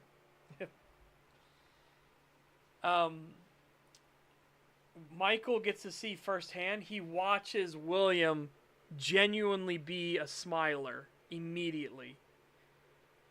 And as Meraxes, when Michael confronts Meraxes, because Meraxes descends specifically for William, he knows Williams is going to be bad. He knows Williams is going to be very fucking bad. When Meraxes descends, and Michael asks him, like, why are there no smilers of wrath? Why are there no smilers of hatred and malice and rage? And Meraxes concedes to him that it's because Meraxes is in control. Meraxes is the embodiment of malice and hatred and rage. But through his discipline, he keeps it in check. He knows how to let it out properly. He doesn't indulge in it, right? But he is closer aligned to the Embracers because he knows it's there. He doesn't try to deny it or anything. He accepts it. He embraces the fact that he has this sin within him. Okay? Like I said, we've talked about this before. This is just me going over old ground, right? But I think it's interesting and it fits with the flow of what we're talking about. But I've already talked about this several times before. And like I said, when William is in the throes of his awakening, like, he does horrible things. He doesn't just kill all the NDA agents and everything that are around him. No. They have to suffer. He wants them to suffer and be in agony. He hates and despises them so much at this moment that it's not enough that they're just fucking dead. They need to suffer. That's why one of the agents he picks up by their hand, and then he takes each of his hands and he grabs the ring finger and pinky in one, the pointer and middle in the other, and he peels. Horrible, horrible, agonizing pain. Just peels and pops the bones apart all the way down as much as he can. And then as the dude is screaming and bleeding out heavily, he's going to die. There's no way. Like, he just tore open a wound like that. Not just there, unless somebody gets him a tourniquet and cuts off the blood flow to that entire arm, he's going to fucking die. Meraxes then picks him up and he nails him to the wall with a bit of rebar in front of a mirror so he gets to watch. No matter where he looks, he's going to watch himself die. Not Meraxes, William. Meraxes, finally, he's waiting for the right moment. He's waiting for the moment because he knows it's going to happen. And he can't let William carry it with him the whole time. William then starts convulsing and heaving, right? I mean, he's done horrible things. Like, he folded a guy in half to make him sit on his own fucking head. He didn't kill him. He just folded him in half, and he's letting him die in that position. So he's doing horrible, horrible shit. And so Meraxes knows it's coming. He knows it's coming because Meraxes experienced it before. When Meraxes was undergoing the harrowing at the Battle of the Gods Fall, and he felt that extreme murderous intent to where he wanted to bathe in their blood and screams and fear. When he had that much hate, Meraxes threw up a thing on the ground, which becomes an embodiment of that sin, right? That's how the demonic entities work. So he knows William's going to as well. William eventually convulses and heaves, and he throws up what becomes known as the Bloody Wolf. But Meraxes waits. He has to wait for it to come into existence, because only once it actually properly exists can you destroy the embodiment.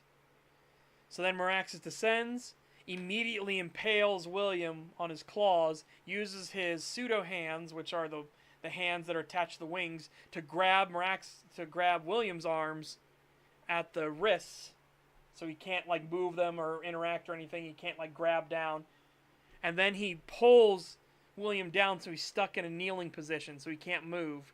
Then he turns his focus and he uses his tail to smear the bloody wolf across the floor, killing it before it can get to a body, start consuming and feasting and growing.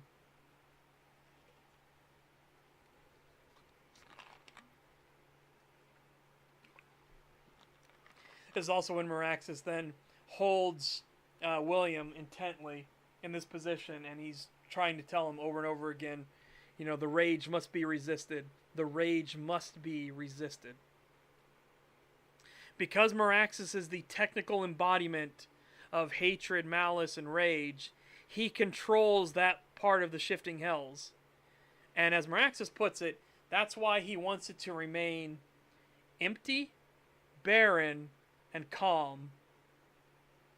There will never be a smiler of hatred. Not so long as Meraxes exists in the multiverse. He destroys any smiler that falls into hatred. Any of them. The moment that a smiler turns to hatred, it alerts Meraxes immediately, because Meraxes is the embodiment of it, right?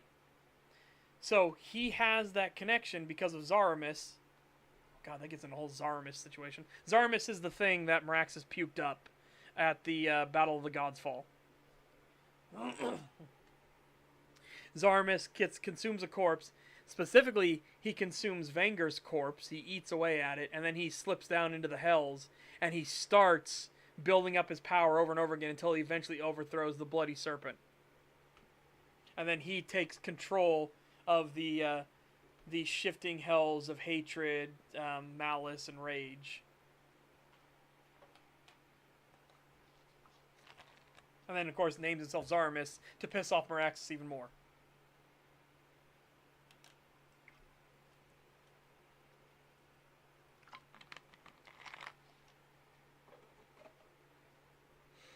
But yeah.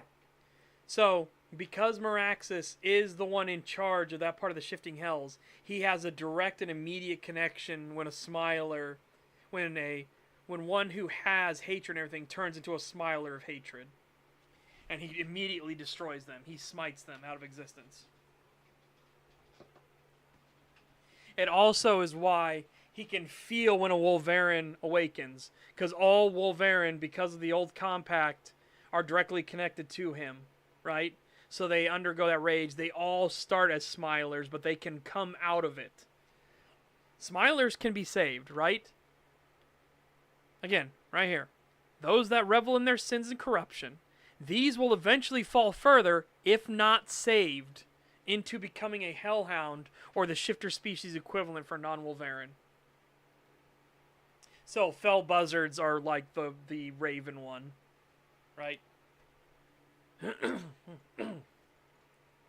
Yeah.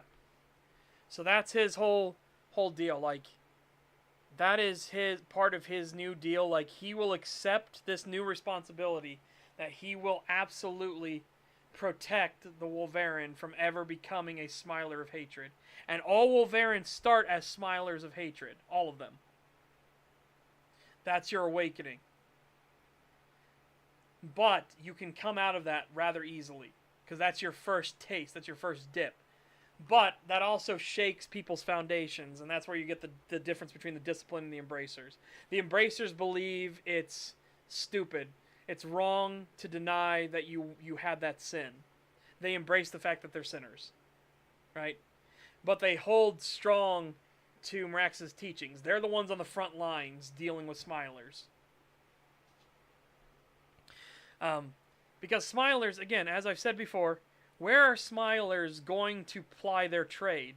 Where are they going to go to to indulge in their sin, they're going to find population centers. They want to be intermixed with humanoids so they can indulge in all their sins. What sin personally makes them tick. So a lot of the disciplined, though they kill Smilers as well, they aren't dealing with Smilers nearly as much as the Embracers are. The Embracers live in those population centers as well because they want to dip into the sin a little bit too, but they use it as a morale booster. They don't live for it, right? Smilers live for their sin. The Embracers use it as like, I need to pick me up. I'm feeling real fucking down. The war for the soul of our people is fucking getting to me.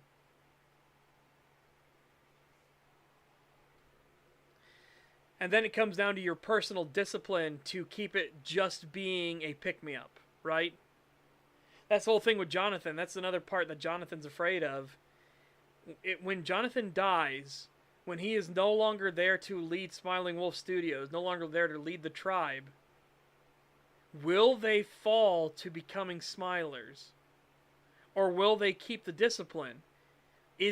Are they only keeping discipline because he's that much of a force of personality? Is that why? He has that worry, and that's part of the thing he confesses to Jerox. Jerox the Sin Eater, the dragon, the greater spirit that he works for. So here, the greater spirit, right? These spirits that have gained strength and power for themselves and will act as commanders to those beneath them. These are often what tribes of Wulvarin, druids, and those with shamanistic religions will contract with as an overall guide. True dragon spirits, greater demons, and angels would fall within this category. They are those entities that now hold such sway that they can directly act as leaders within the divine realms.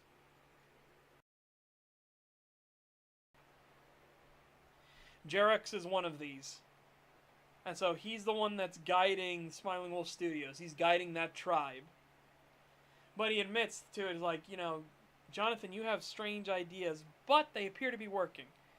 And honestly, you Embracers are doing really good work at killing Smilers of all the different shifter types. It's not just Wulvarin, because all the other shifters can fall into Smilers. It's just that Wulvarin are the most susceptible to it. But you're all doing such a great job that my position within the Divine Court is, is firm. I'm strong. I have a stronger voice within the Divine Court than most greater spirits do. And that's because you've been killing so many Smilers that it's like boosting my reputation, right? It's that whole thing of like, hey, your tribe, what's your tribe doing? Oh, it's out there protecting nature and everything like that. That's a good cause and everything. My tribe just killed another 15 Smilers last month. It's kind of like that boast. The Divine Court intrigues are real.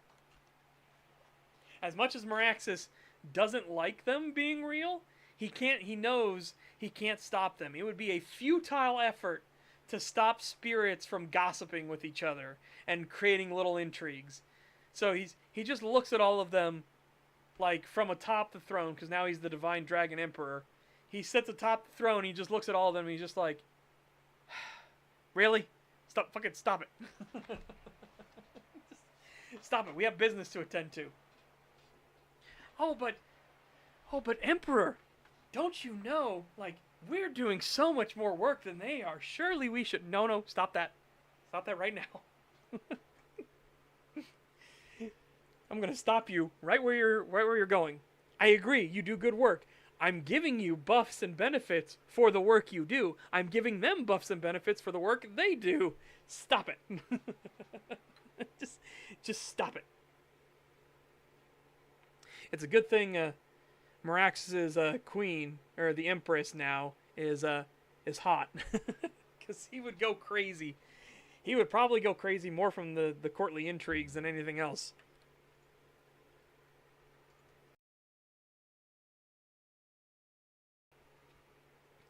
Three Smilers in 5 years, those are rookie numbers. You got to pump those numbers up. Yep. But it's not usually that low, but it's pretty low for the disciplined, right? Because the disciplined are much more reserved. They don't want to be anywhere near the spotlight. That's why the first discipline we run into in Guardians of Nature, it's Michael Wolf with 2 F's, though again Jennifer Woods makes fun of him because he makes fun of her for her last name. So when she finds out that he's a werewolf, she's like, "Okay, Mr. Wolf with 1 F." But anyways, the first one we run into is Michael Wolf, and he's a national park ranger. So he's out in the wilderness and everything. He's not in population centers. He wants to be out in the wilderness. He wants to be protecting nature and dealing with the nature spirits and everything, right? And it's the same thing Jonathan says. He's like, you need to understand, the disciplined are important. They're our allies as well. Sure, the embracers and the disciplined rub each other the wrong way, but they're important. The disciplined have the time to actually deal with the spirits properly. They have the time to interact with them and get to know them, to nurture relationships, to continue protecting nature itself and the natural order. They have that time. They have that ability. They have those areas to do those things. The embracers, we don't have time. We've got to fight the smilers. We're on the front lines, right? The disciplined have morale problems. The embracers do not. However, the embracers have much more temptation to fall to the smilers than the disciplined do. So it's kind of that whole thing of like, both the embracers and the disciplined are necessary. Both of them play a crucial and key function within existence. And you might notice something, by the way. Remember what Merax's teachings are. Merax's teachings are about 3. He calls it the trifecta. The weak, the wicked, the strong. Right? I think I have Merax's teachings finally put somewhere. I don't, not yet. How to defeat a greed smiler. Do not redeem. Greed smilers, you'd think they would be like fat cat bankers and robber barons and stuff. Some are, but they got that position before they fell to being smilers, right? The overwhelming majority of greed smilers just become petty thieves and burglars because they want to steal nice things for themselves. They're greedy, right? That's the overwhelming majority of greed smilers. Only some greed smilers are like robber barons and like fat cat types, big business moguls and things like that. Only a very rare few. And it's because they're embracers that fell, right?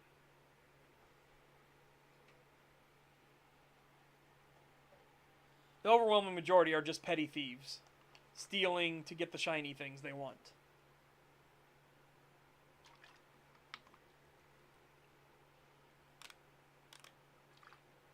The envy ones are the ones you got to be most careful of, though.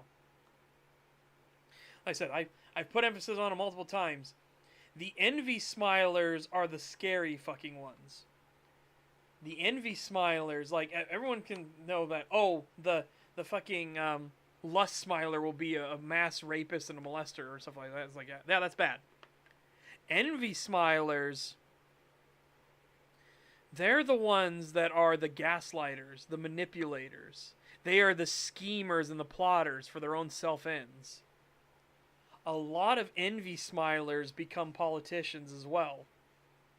Like, that's usually where the envy embracers are too. And they can't stand each other. They cannot stand each other at all.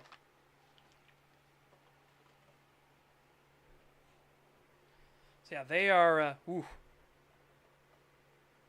Despite only making up 13% of the smiler population, greed smilers make up over 50% of all the thefts. True. Absolutely true. And the name, again, for anyone that doesn't know, the name Smilers is intentional. It's because they have that kind of like creepy serial killer smile, right? That smile that's just a bit wider than it's supposed to be. It doesn't look natural. And it's the eyes. the eyes don't look jovial or anything like that. They look like they're in ecstasy. Oh yeah, political assassinations are way more common. Remember, this is a world that's not in balance. It's way too diverse, right? You don't have a homogenous culture.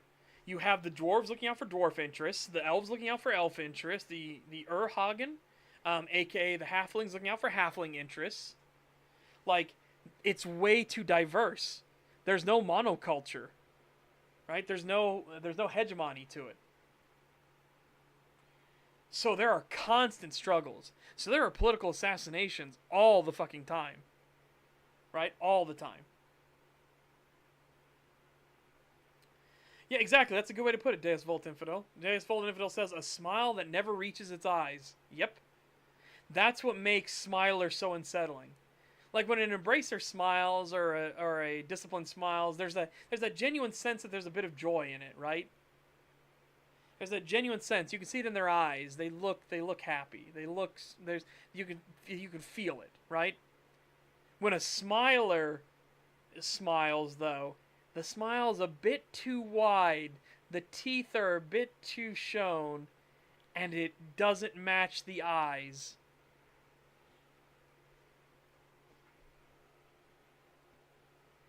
Yeah, exactly.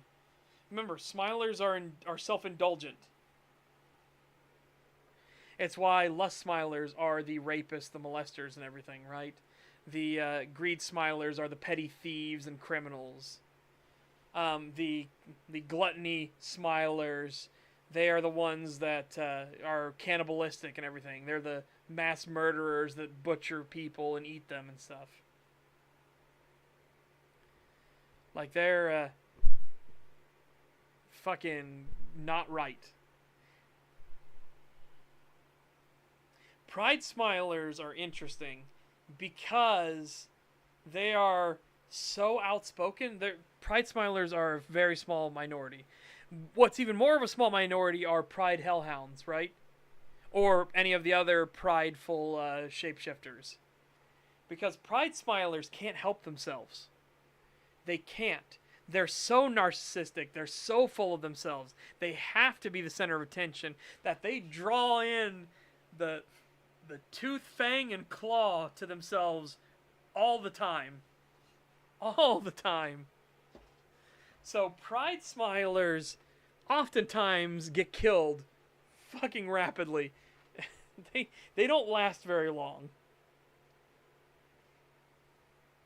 And it's because they can't help themselves. Being a smiler is about indulging and reveling in your sin, right? Yeah. Look up the Mad Bomber George Metesky. His prison photo is a great example. Ooh. Ooh. Hang on. I might use that as an example.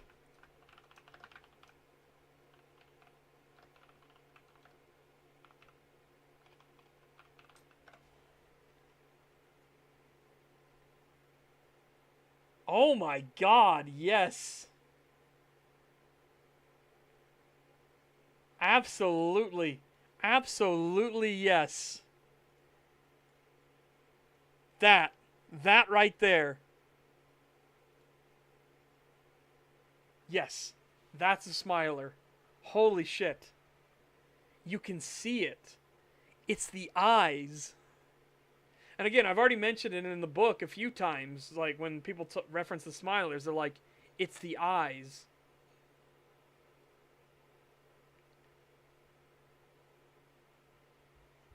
The eyes do not match the smile. Like, oh my god, that is perfect. That is absolutely perfect. I'm fucking bookmarking that. We're saving that shit right now. That is genuinely perfect.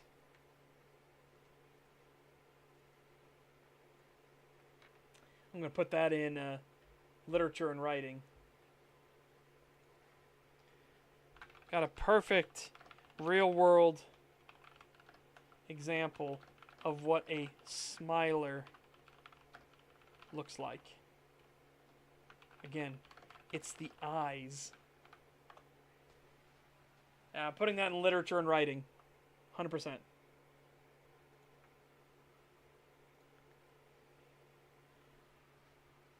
That is genuinely perfect.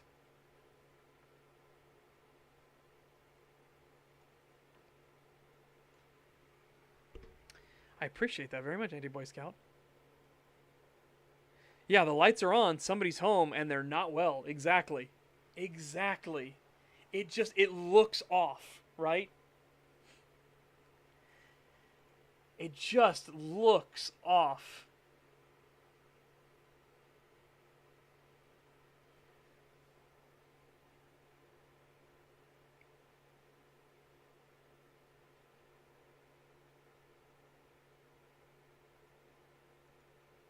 You know what I mean? The eyes look like they're looking into your soul. They don't look like they don't look at you like you're a person. They look at you like you're a plaything.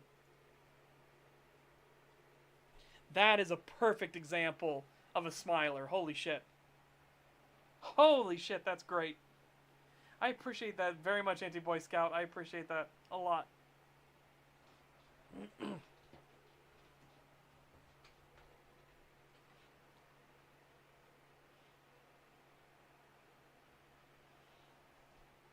Oh.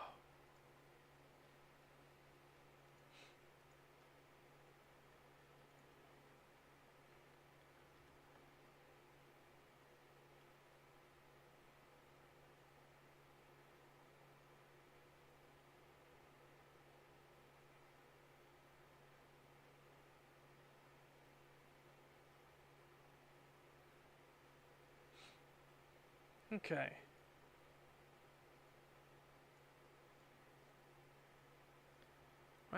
Right. I do want to make some lunch, but I don't know what to make for lunch. What should I make for lunch? Gotta make some rice. Oh man, but I have to go wash it and everything. Eee. Oh wait, I never said what we're watching for Saturday Showtime, did I? Tomorrow for Saturday Showtime, because again I'm gonna be doing a bunch of stuff. I was gonna go with the family, but there's too much other stuff that's happening as well on Saturday.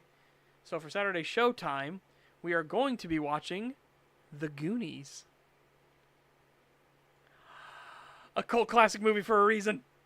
Hey, you guys!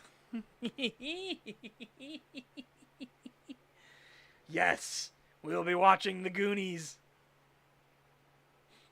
Hell yeah, my childhood. Yep. Absolutely. Absolutely.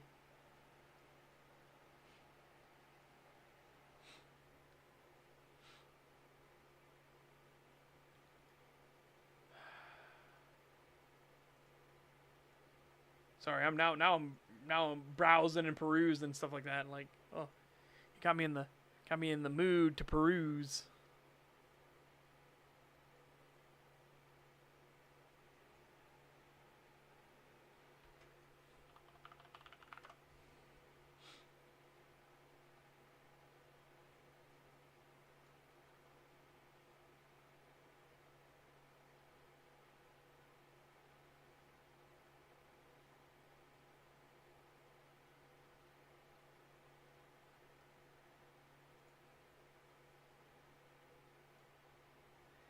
I'm so tempted to do it to you, chat. I'm so tempted to do it to you, chat.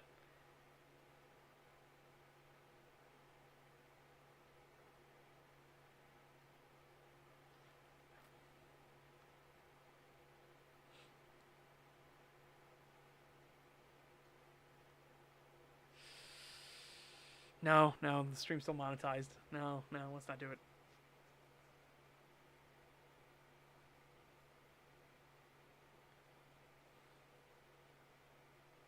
Oh, of course, they'll completely ruin Sloth. 100%. Okay. Yeah. Anyways, yeah, we were talking about it there for a little bit until we went to look at an actual fucking smiler, right? Yeah,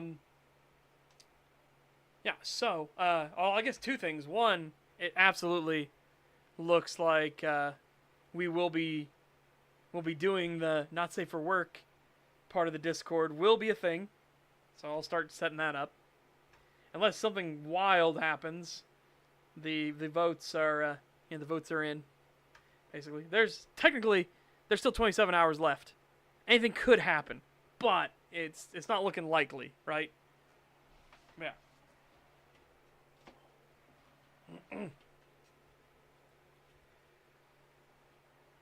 And they'll turn the truffle shuffle into a moment of finger wagging.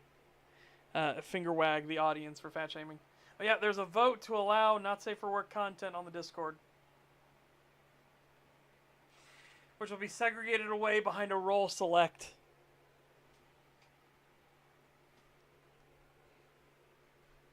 So yeah, it's going to be called the Red Lantern District on the server.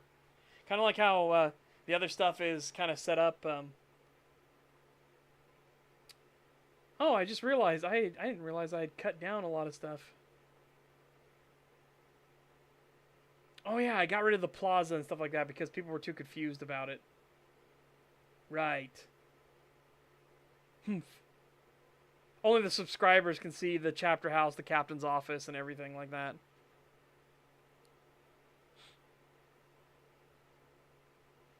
Yeah, I had a vote in the special announcements part on the Discord. Yeah, it will be segregated away. It's literally going to be called the Red Light District, the Red Lantern District. Originally, I had everything broken down to like the main plaza and all that stuff like that, and then we were like, oh, it's too fancy. And like, all right, fine, I'll just call it general and everything. Make me sad. Make myself sad. Okay, it's fine. It's fine.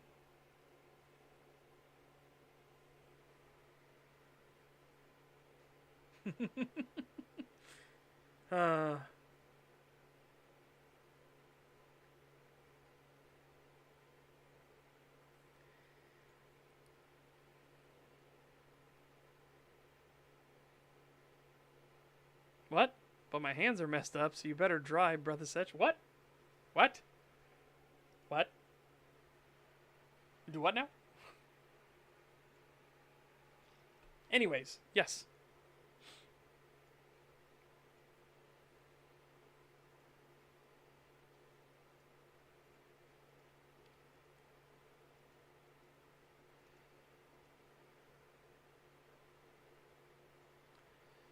Okay. Right. Just perusing and browsing and looking at stuff.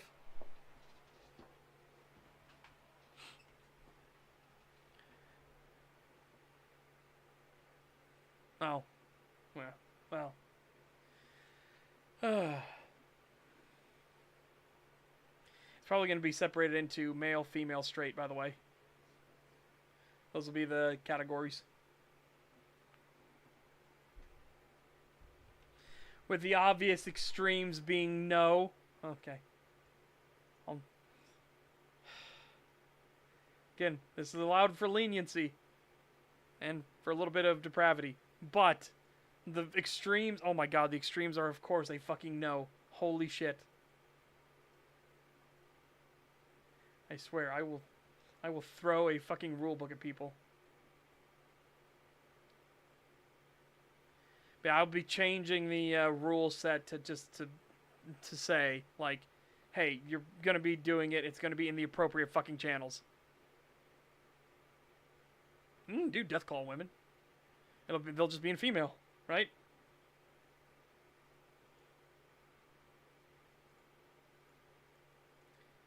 Like I said, the hard nose are going to be hard nose for a fucking reason.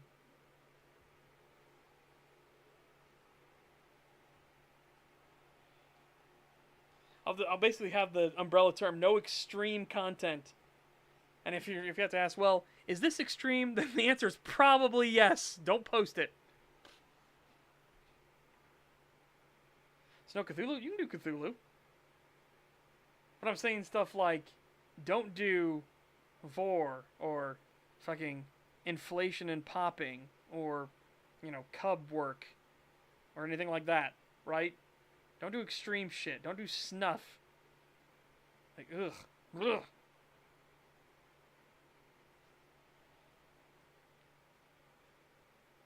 Esoteric fetishes, yeah. If I see the Succolux, the Succolux, I think that's what it is in Roger Rabbit. If I see that, I swear I swear I'm throwing I'm throwing a dagger at you.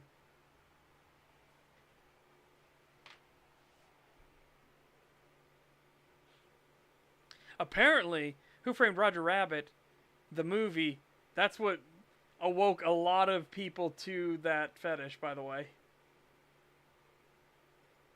I hope this doesn't awaken something in me.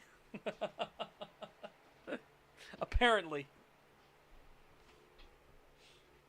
Kind of like how the old Disney Robin Hood awoke a lot of people to the furry stuff. They're like, oh no. What's that one meme, too?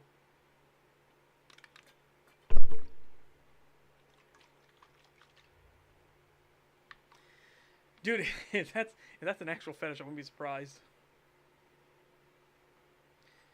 There are some truly esoteric ones out there. Truly, like, you just look at them and you're just like, what? Excuse me, what?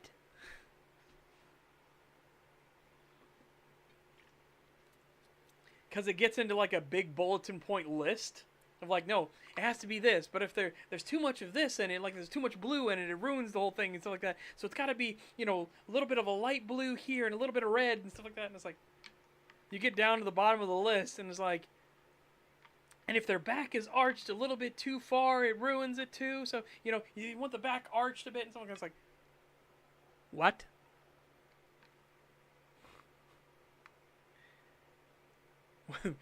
What? You shouldn't be. Remember the floor tile guy, the Utah man? Oh, there was a lot of those old shows back on like MTV where they're things just to make fun of freaks, right? That's the whole entire point of the show. It's like, look at this freak, right? They were like interviewing this one lady who she would dress up as like a bondage stripper, and it had to be in high heels, and she would step on balloons, and that was the fetish, right? Stepping on balloons. And again, it was just there to specifically point and make fun of the person, right? Like, look at the freak show!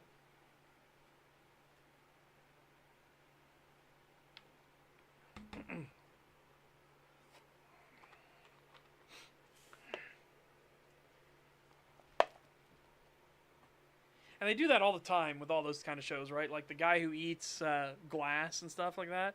It's like, it's not there to get him genuine help or anything like that. It's there for the audience to point and laugh. That's the entire point and purpose of it, right?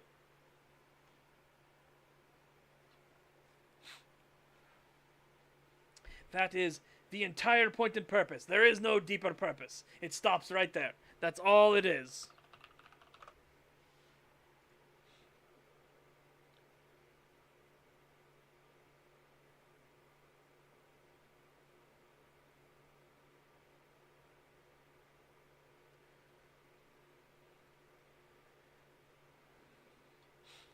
What would be the worst type of werewolf to turn into in real life? I think the dog type, like from Battle Dogs. I think if I turned into a Battle Dogs werewolf, I would be like, just end me. Just end me.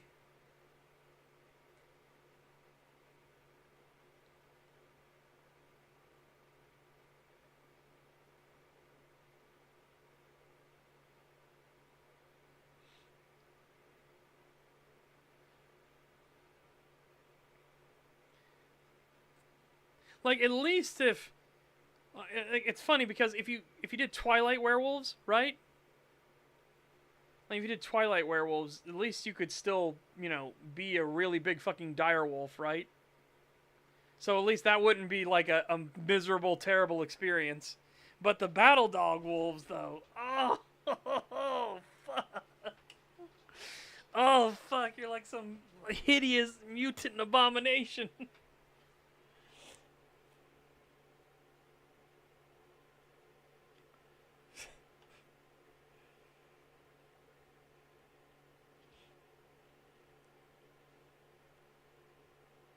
Oh no, werewolves being used as super soldiers. Uh-oh. Well, I mean, they technically are. They're supernatural soldiers, yeah.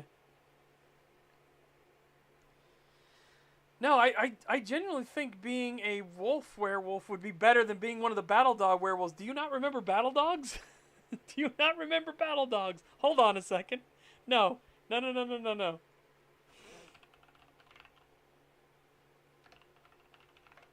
No, no, no, no, no, no, no, no, no, no, no, no.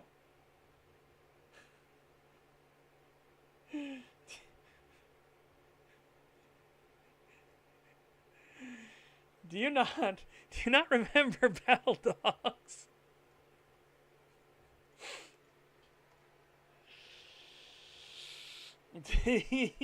No. No, no. No, no, no, no, no. No. No, no, no, no, no. No. I will take Twilight Werewolf over this any day of the week. And 6 times on Sunday. Oh my god. No. No, no, no, no, no. Absolutely not. Oh, hell nah to the nah, nah, nah. Exactly. No. But yeah, it's funny. Werewolves being used as super soldiers. Yes.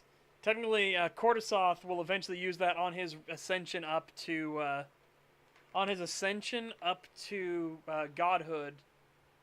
Cordysoth has a group with him because he runs an organization that's all about collecting and doing artifacts and everything like that. Essentially, he has an SCP Foundation thing. Only their whole thing is magical artifacts and stuff. Because in Cordysoth's universe, Sakara,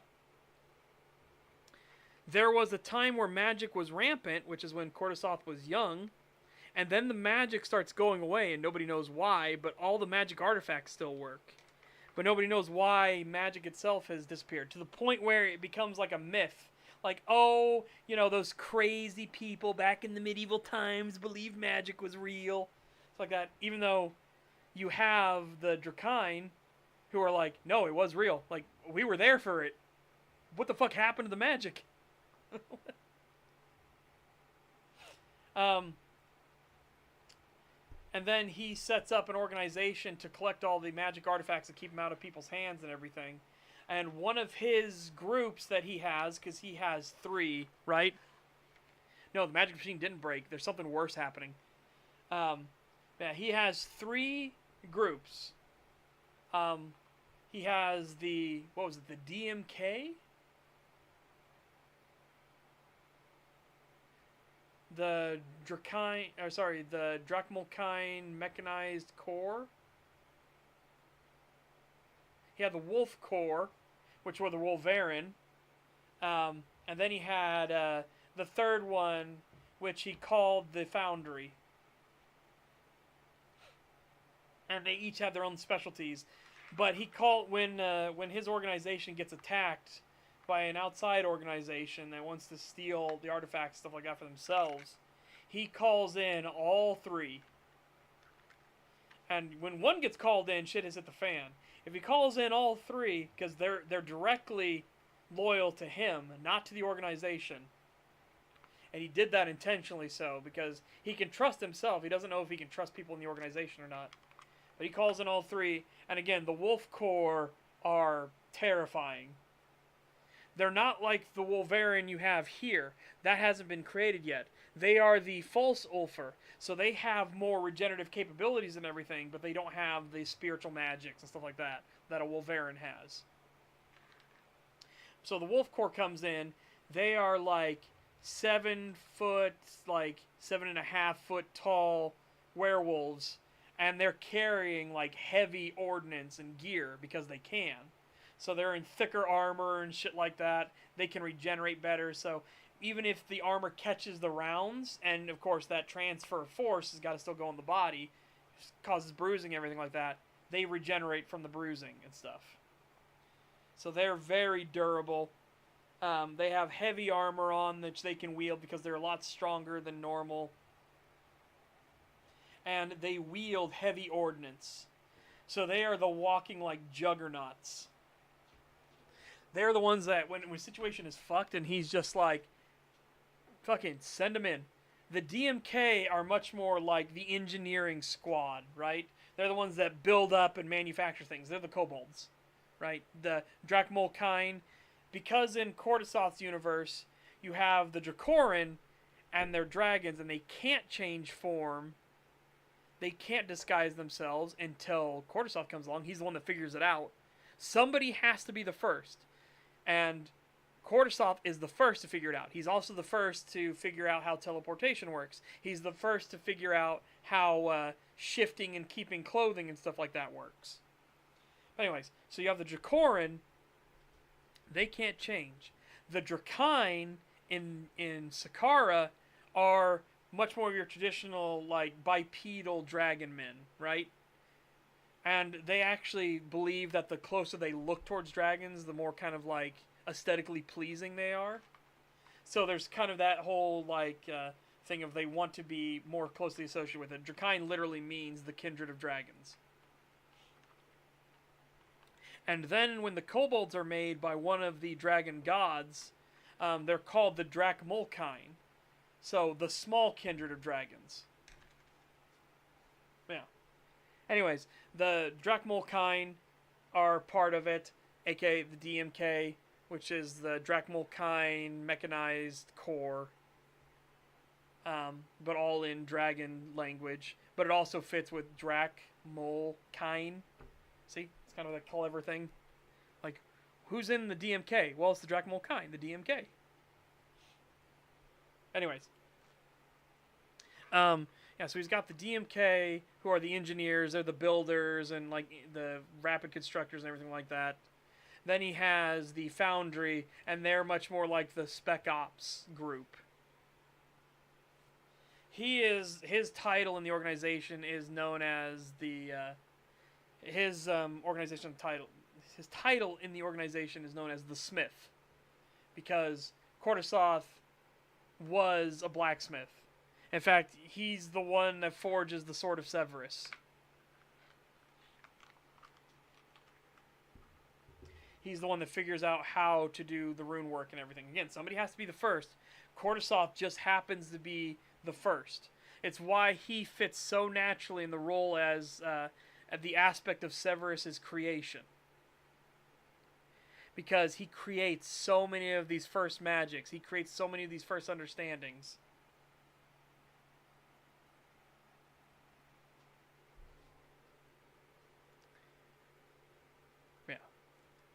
So, chat, anyways, I'll pass the question on to you. What is the worst werewolf to turn into in real life? What would be the worst one for you?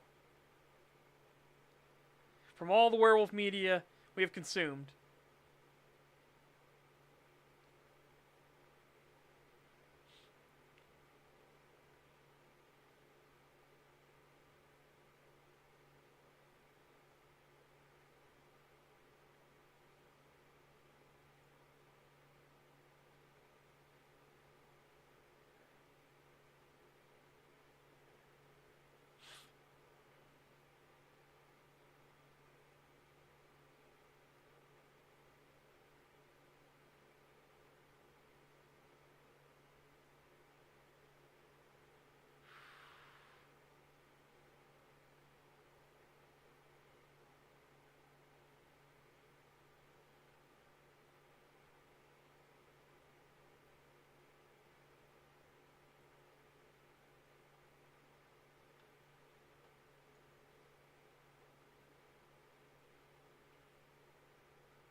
Okay.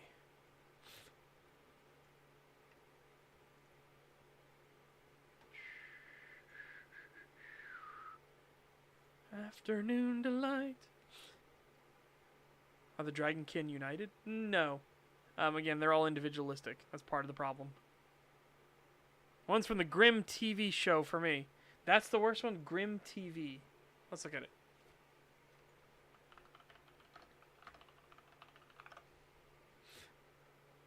Oh. Oh. Oh. It's what the Ulf Hefner, like, only even more, like, further along would be.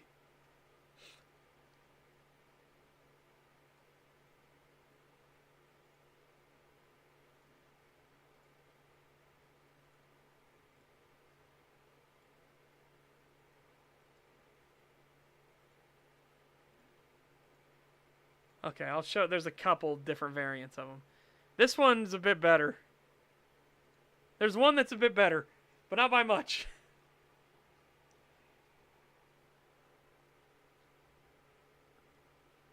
They look more like fucking... They look like cats.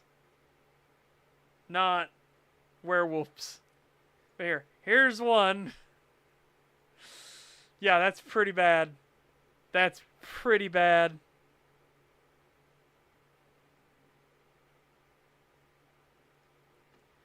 Here it's a bit better, but still not great. Yeah, that's rough. Yeah, a bit better, not great. All right. Pre-Shadowlands Worgen.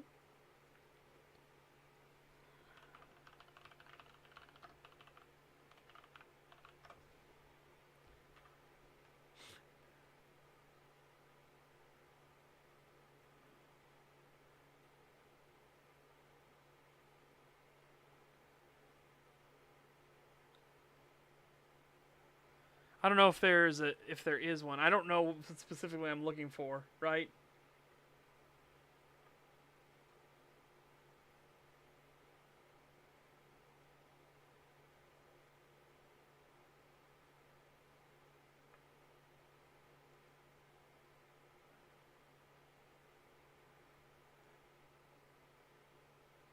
You know what I mean? Like what where's the difference between them? Because there's a guy posting like my Shadowlands glow up, and it's like for their Worgen, and I'm like, okay, I don't see a difference. I don't see a difference.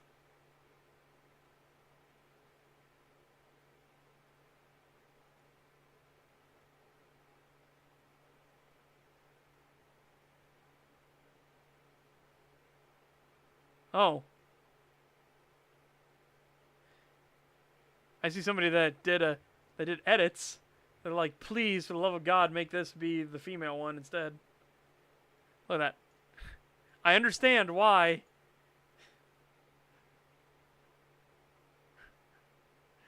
Look, because they're like, the Worgens still look weird, and it's because of the... I agree. Like, what the fuck? What the fuck? This is so much better. Yeah, again, but that's an artist versus Blizzard, and Blizzard, you know, they're... To say they have talent would be a stretch these days. Yeah, this does look so much better. Like, leagues better. But again, that's somebody else's creation, right?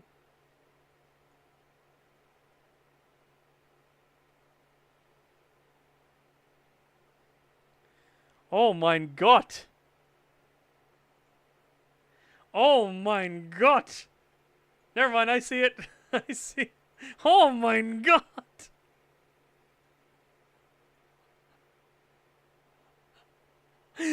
Oh mein Gott!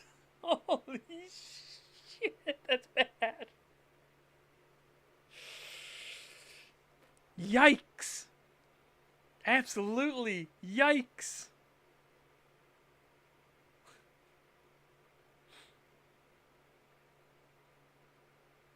That face for 10 years. Oh. Oh. Yeah, that's brutal. That's fucking brutal. Oh my God, that's bad. Holy shit.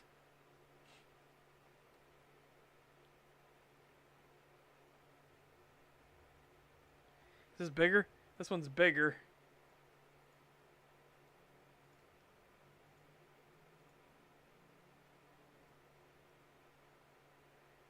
There you go. Yeah, that's rough. That's really rough.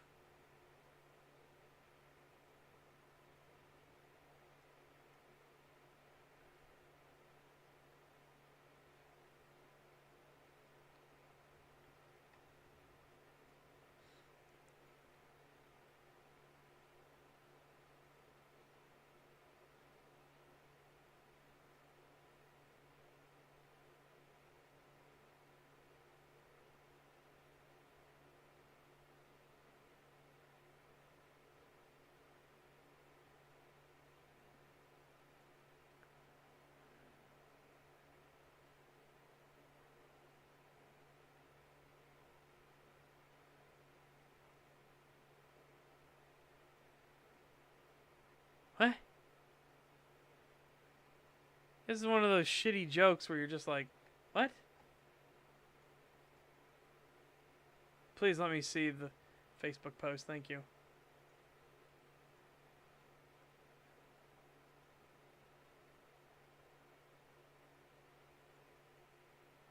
Chat, I'll admit I'm a dum-dum. I don't get this joke.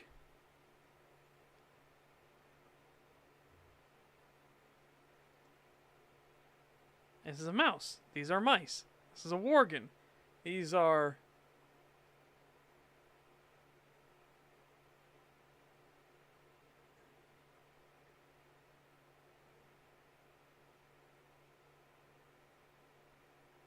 like, I'm trying to think on this on multiple levels, like, just because OUS is different here, maybe? So change that to IC, so Wiccan?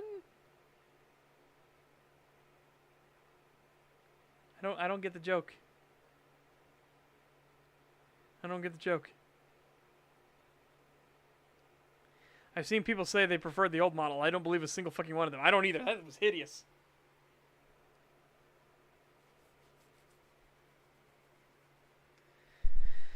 Yeah, chat, I don't understand. I don't understand the joke.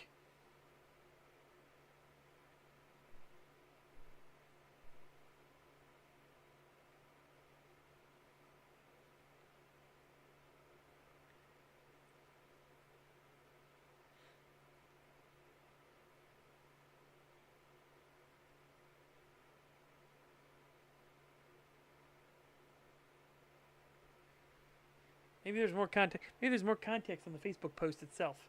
Maybe there's more context there. Let's see now, because now I'm morbidly curious. Like, what in the fuck do you mean? Apparently, thousands of people thought this was hilarious. I don't understand the context. Everybody's like, Worgen, like, what? Are you just talking about what's singular versus what's plural? Worgen is the plural as well. It's kind of like Wulvarin. Wulvarin is the plural as well.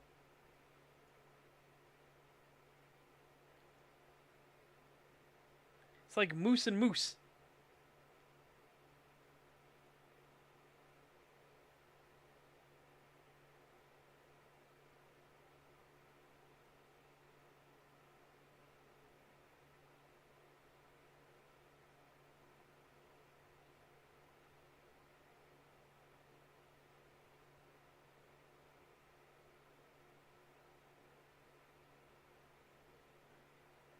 Oh my god, people are... This is where humor goes to die, chat. This is where humor literally goes to die. This is... People finding this stuff hilarious. Hold on.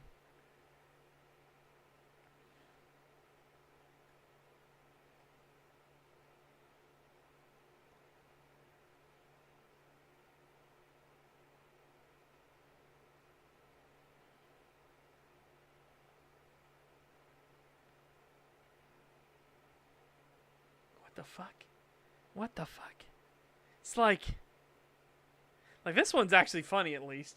I got a chuckle out of it. Convention.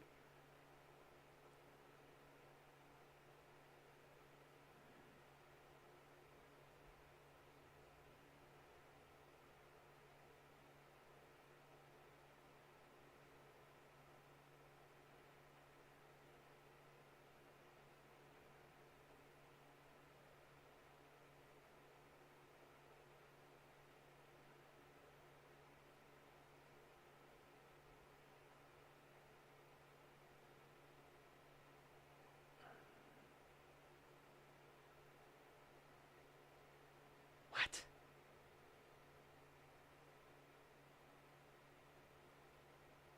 Oh, I've seen the playable dragons. Like, I'm fucking torn on them so much. Yeah.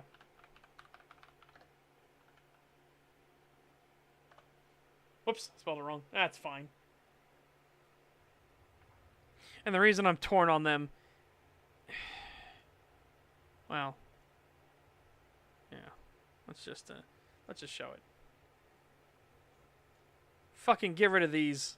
Fucking get rid of these. Just get rid of them. Get rid of them. Just fucking get rid of them. Get rid of those. Keep the ones on the outside. They're fine. They're perfect. They're fine. Just fucking.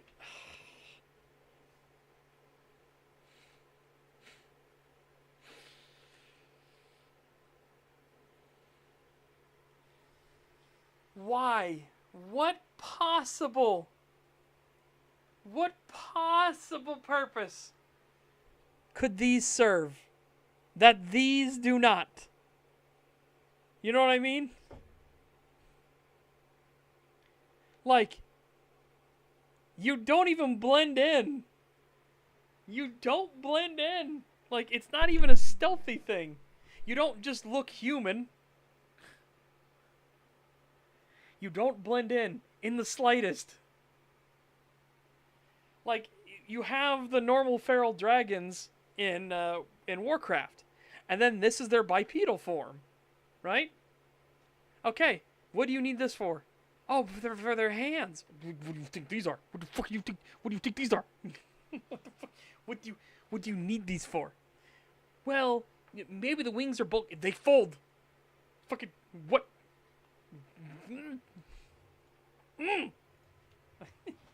So stupid. So fucking stupid. Again, at least the fucking Wulvarin have each of their forms for a fucking point and purpose. These ones blend in. These ones are when you need to use a little bit extra oomph while still trying to ostensibly remain normal, right? And then this is the one where, well, okay, well, fuck it. I'm just going to go full werewolf out.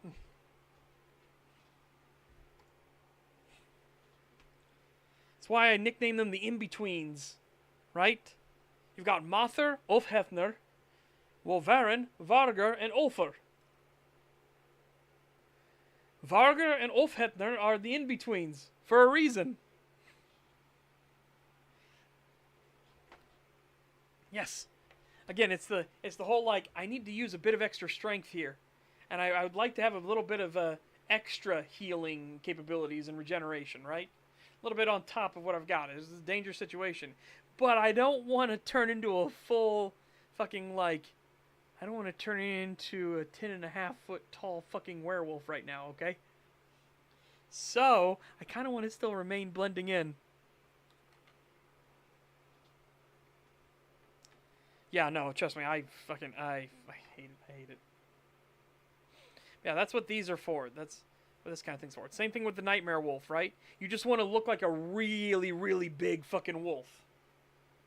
Right? Something that people can rationalize away as plausible. But the Nightmare Wolf, the Vargar, the Dire Wolf is a lot bigger and stronger than a normal wolf is. There's a reason to use it. There's a reason to use it.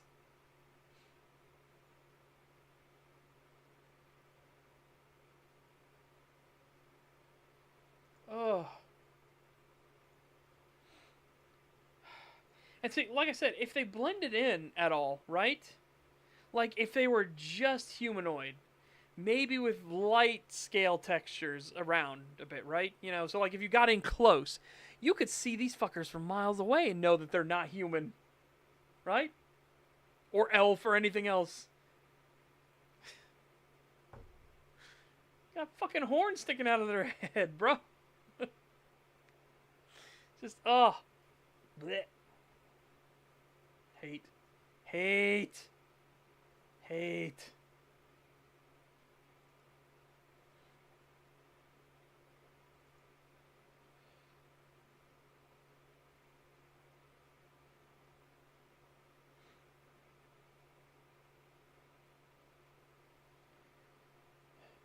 There's a reason 99.9% of all the artwork is them in their proper form instead of that fucking humanoid abomination.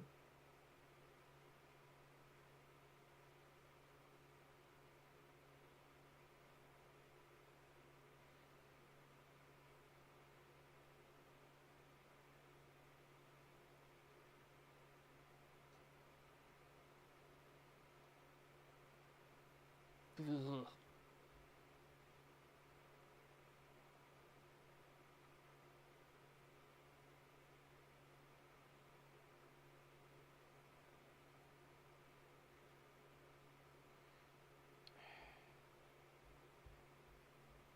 Right now I'm just being ugh. Yeah, I agree. They're so fucking lanky. They're lanky, but again, they also like had to make them like weirder. This is much better, right? What someone shows. This was a post from the Blizzard forums apparently, and they're like, this is what they should look like, and I agree. This is what they should look like. This is much better. They're so lanky. This looks way better. They're big fucking dragons, damn it.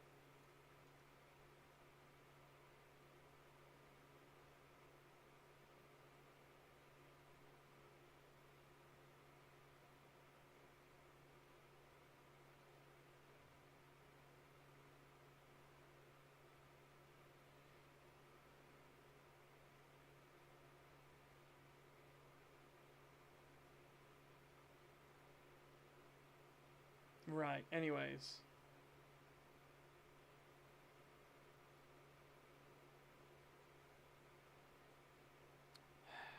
Lame. Lame. Fucking lame. Ugh. Ugh.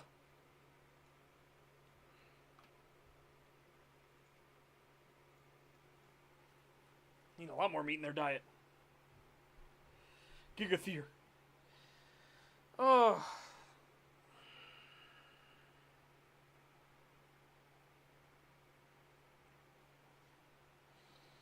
By the way, Chad, I was thinking, well, you know what would be a fun RPG game? What if we just did a Wulvarin RPG game? Where you pick through your sin and everything like that, if you're part of the discipline, the Embracers or whatnot. And then they kind of, like, you can be steered towards maybe a little more of an open worldy thing. You know, again, it sounds like it's super ambitious, but no, just open worldy so you can explore around and stuff. I don't know. I'm just thonking. Thonking. I do still want to make the one porn game, though.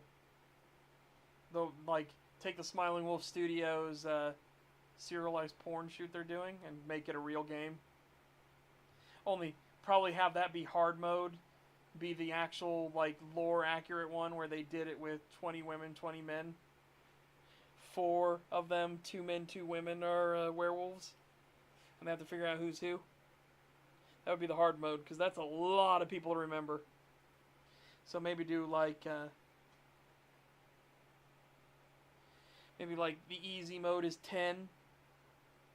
And then it goes 20 is normal, and then 40 is hard.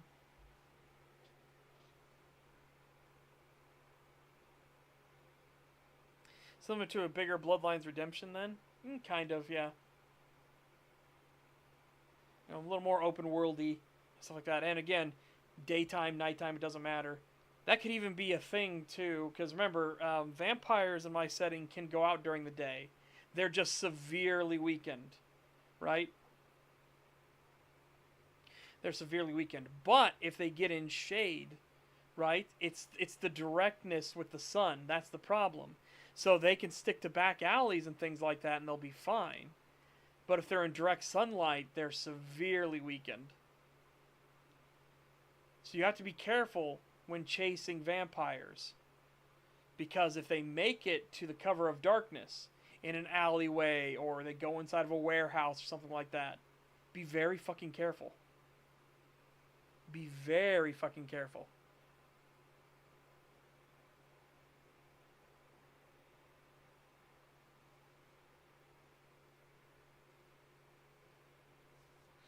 That's another thing too, is the vampires can never get into the divine realms. Soul will not allow it. Right? Yep. That is a thing, and again, it's a callback to Secret World as well. In the Secret World, the vampires actually have what are known as day gear, and what they are is they're like big scuba gear looking things, like darkened goggles, stuff like that, full like raincoats all over them and stuff like that. They're really buttoned up. Let me show you a Secret World vampire. It's their daywalk gear.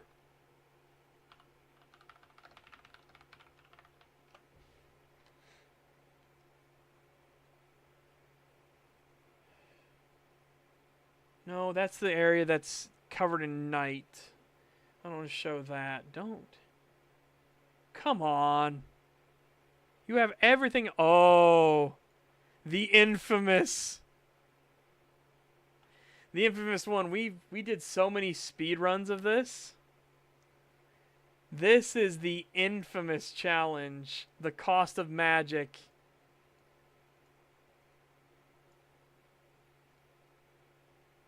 Oh, fuck. He's playing the Secret World Legends. Gross. But this is the infamous cost of magic. There are patrolling guys here, and they are vampires. They will dive at you, hit you, and kick you off the platform. You have to guide these platforms. These are landmines everywhere. This is brutal to go through. But we had so many... We would do it so many times, we would actually just be like, fuck it. You know, we're going to challenge run. Who can get to the... Who can start? We all start Cost of Magic at the same time. Who can finish Cost of Magic first? And I won. And I was sitting there fucking dancing like...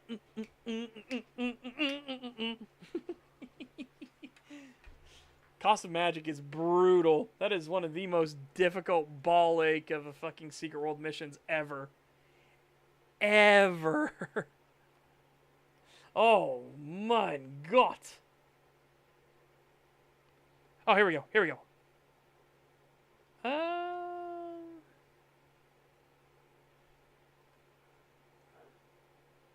Yeah. It's not great, but this is the best image they have of it. Another one's a stylized image of what people like are doing. But here you go. See? This is a vampire in their daywalker gear. Right? Full buttoned up and everything like that. Yeah, not great. There's not a lot.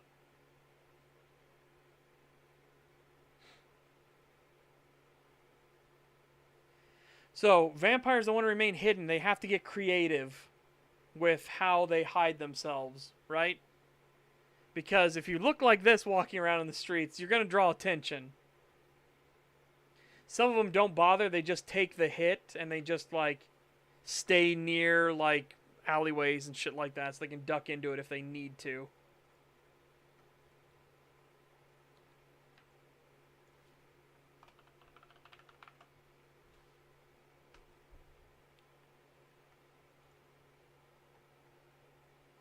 And then these are the Secret World's werewolves. This one's a quest giver for you. And he hates that the werewolves have become submissive to the vampires again just because they're like, oh, we will bring you to glory and things like that. And he's like, these stupid young pups jumped at the bit like, oh, glory, oh. It's fucking... And he's literally, he's the old man, he's the curmudgeon, and he's just like, fucking, teach these stupid pups a lesson. Teach these stupid fucking pups a lesson. Yeah, again, not a bad werewolf. I wish the muzzle was different, right? I wish the snout was longer. But it's not a bad werewolf. This is like, 6 out of 10, right? It's good. It's okay. We've seen how bad werewolves can get. Oh my god. We've seen how bad werewolves can get. Holy shit.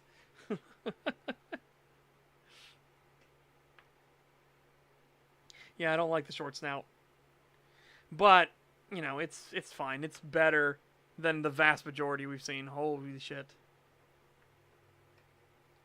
But short snout is rough. Yeah, fucking cost of magic, though. Oh my god. Oh, and yeah, all of the, like, stuff is, whatchamacallit, like, they have cutscenes when you do quests. It's not just, you don't just take a quest, right? And then you read a dialogue box and go through. No, you get a full-on cutscene for each one.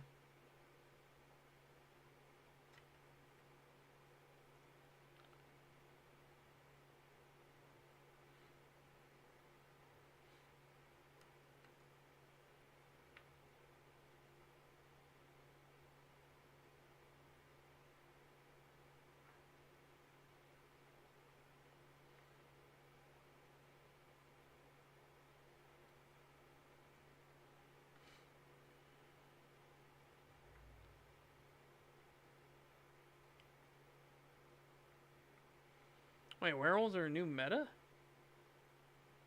In Secret World? Can you become a werewolf in Secret World now? That would be fucking interesting. Because your character is a bee in Secret World. Unironically, your character is a bee. Buzz bee.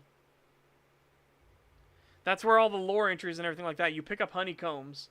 And it's our wisdom is so sweet. Like, yeah, Secret World is wild. Secret World is genuinely wild. I recommend old Secret World, though. Though now I'm curious, because there's this video of, like, werewolf is the new meta? Like, what?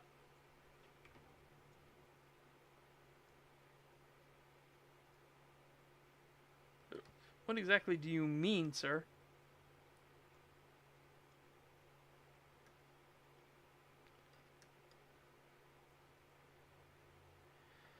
I cannot put into words enough about how much I hate Secret World Legends, right?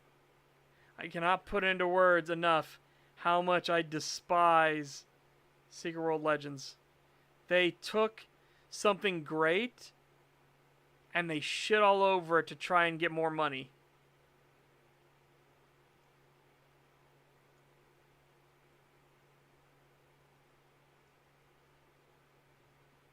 Okay, so he just titled it as Werewolves Are the New Meta. Okay. Right, whatever. It literally, I don't think that video had anything to do with werewolves. It was 3 hours, though, so I was skipping around. I don't think it had anything to do with werewolves.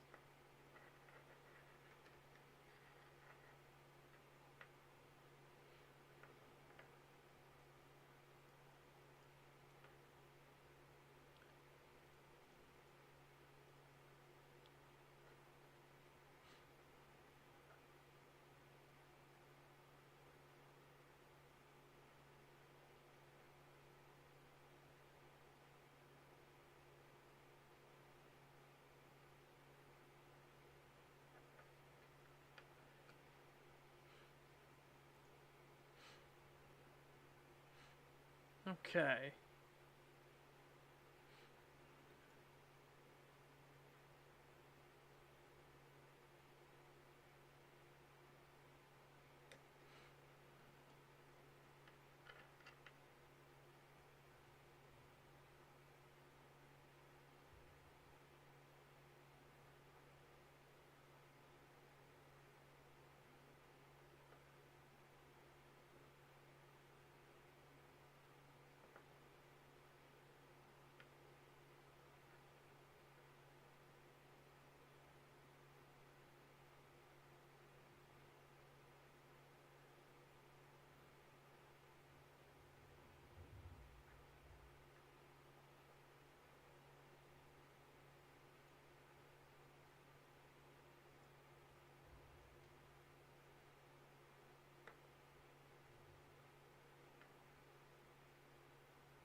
Mm.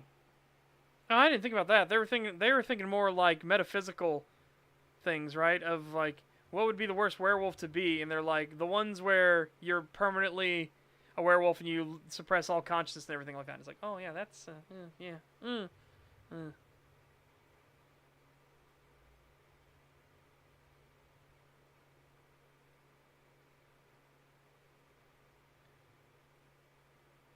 The OG one's already.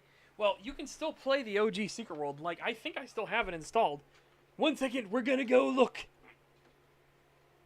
We're going on an adventure, Chitty Chat. Do do do do do.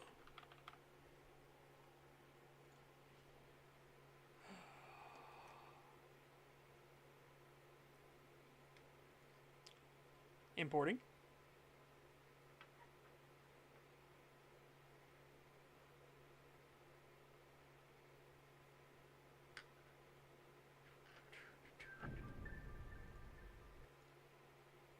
Chat, I have it installed. And up to date. The original Secret World, not Secret World Legends, that fucking nonsense where they tried to super gamify it and put loot boxes in everywhere and fucking nickel and dime people. Blech. Let's go visit the werewolves, shall we? It has been so long since I played, though. I don't remember my builds, my rotation, nothing. Oh no! What is my login?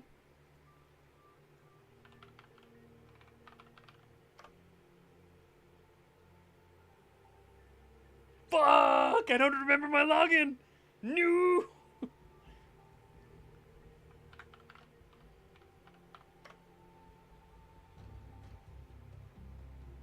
Oh no! Oh no!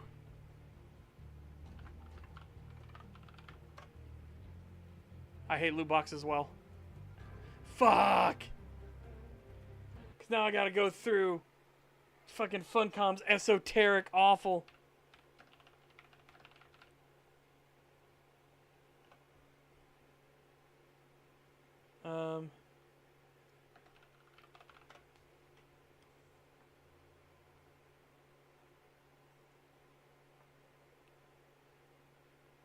On your Funcom account. Alright. Lost your password.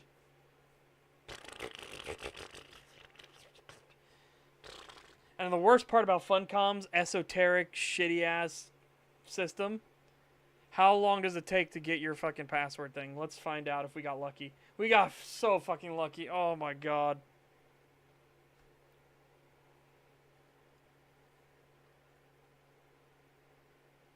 $404 not found. Oh, I said we got lucky. And then we get 404 not found.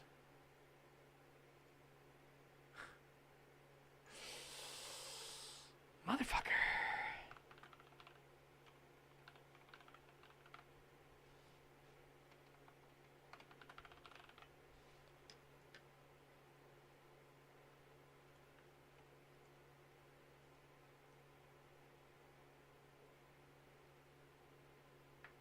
Okay. Okay, cool. New password has been emailed to you. Okay. Let's try this again.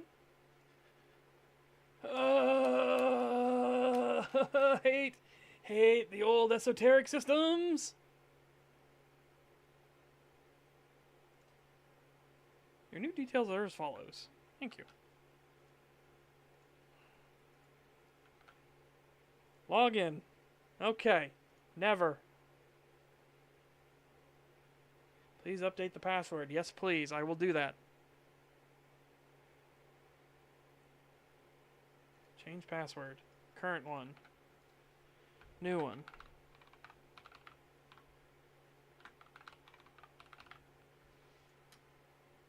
Thank you. Right. Now let's try it again. They might have finally fixed their fucking password system because of stuff like that.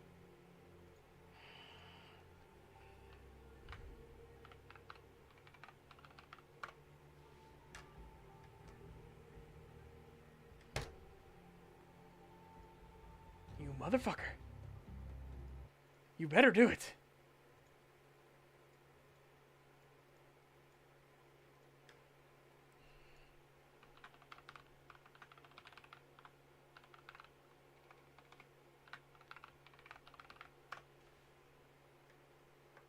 Yeah, that fucking works.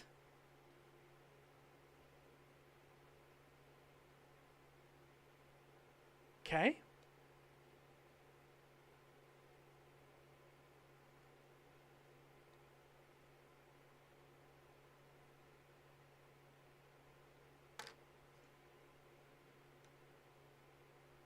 I don't want to see Conan.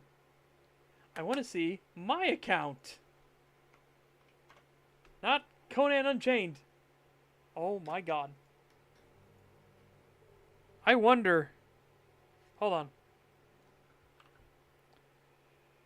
Hold on, chat.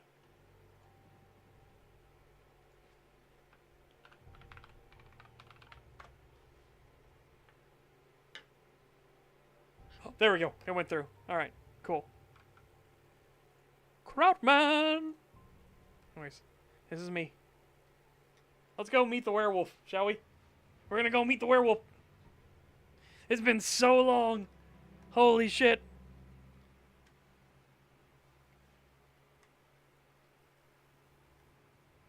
It's been so fucking long. I wonder if I'll see anybody. Because that is a possibility. Oh yeah, I remember last time we did the dungeon.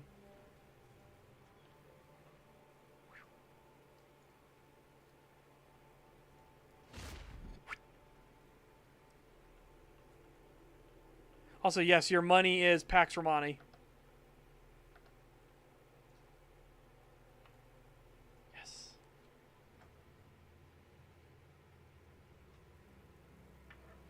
Fucking hell, is anybody ready for some fucking nostalgia? Let's see if anybody's here. I wonder if anybody's here on the platform.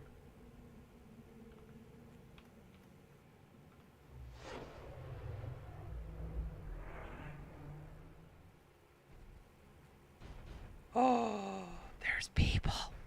Oh my god. Okay, ooh, it's a long journey. Can I remember where everything's at?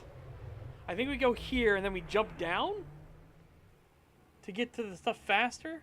So I gotta go around here. I think we jump down here.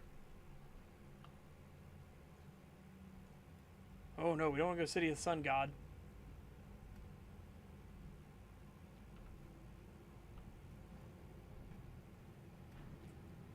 Real human beings. You have no idea how happy it is for me to see people.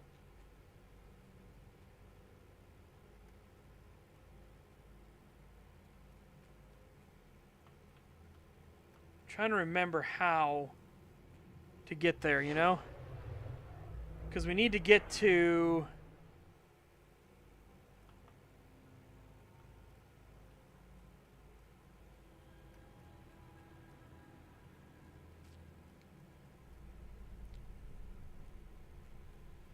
It should be the second zone, I want to say. It's not the... First, it's not besieged farmlands. Should be the next one.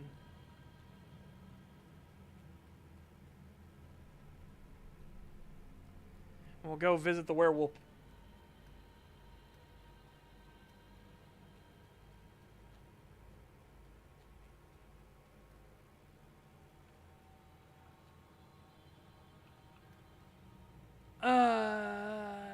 No, it's Carpathian Fangs, right?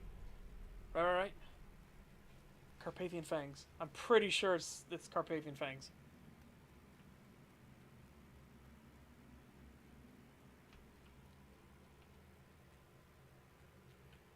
Let's see if I still remember the names, right? I still remember the names.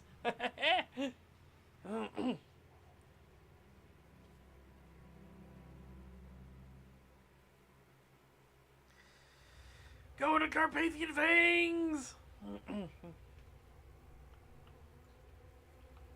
Go beat up the Nazi zombies. Okay, where is he?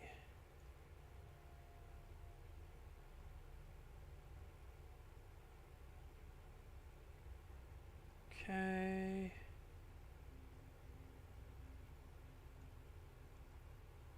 I'm pretty sure he's here. I think this might be him, actually. Right outside.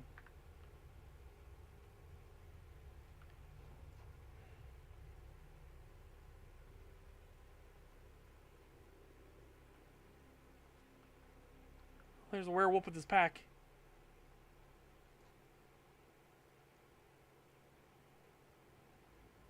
Winter Kill Caller. Werewolf in his pack. His little pack of wolvies with him.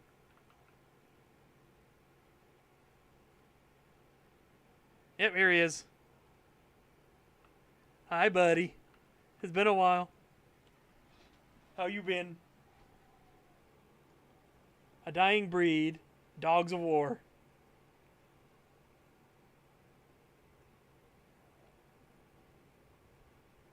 The werewolves and their masters are both spawned from the same evil seed. The baseless submission of his kind sickens Trajan, makes him hunger for blood on both sides, break the bond and incite a war between the two groups of monsters. Yeah. He's very much, they all come from Lilith. That's one of the coolest fucking reveals ever, by the way. When you were working with this one woman and she stops you, and she pins you to a table and starts to cut your legs off. She starts going through her names. And as she's going through her names, the world is like rippling. And then she finally leans over and she whispers her last name. Lilith.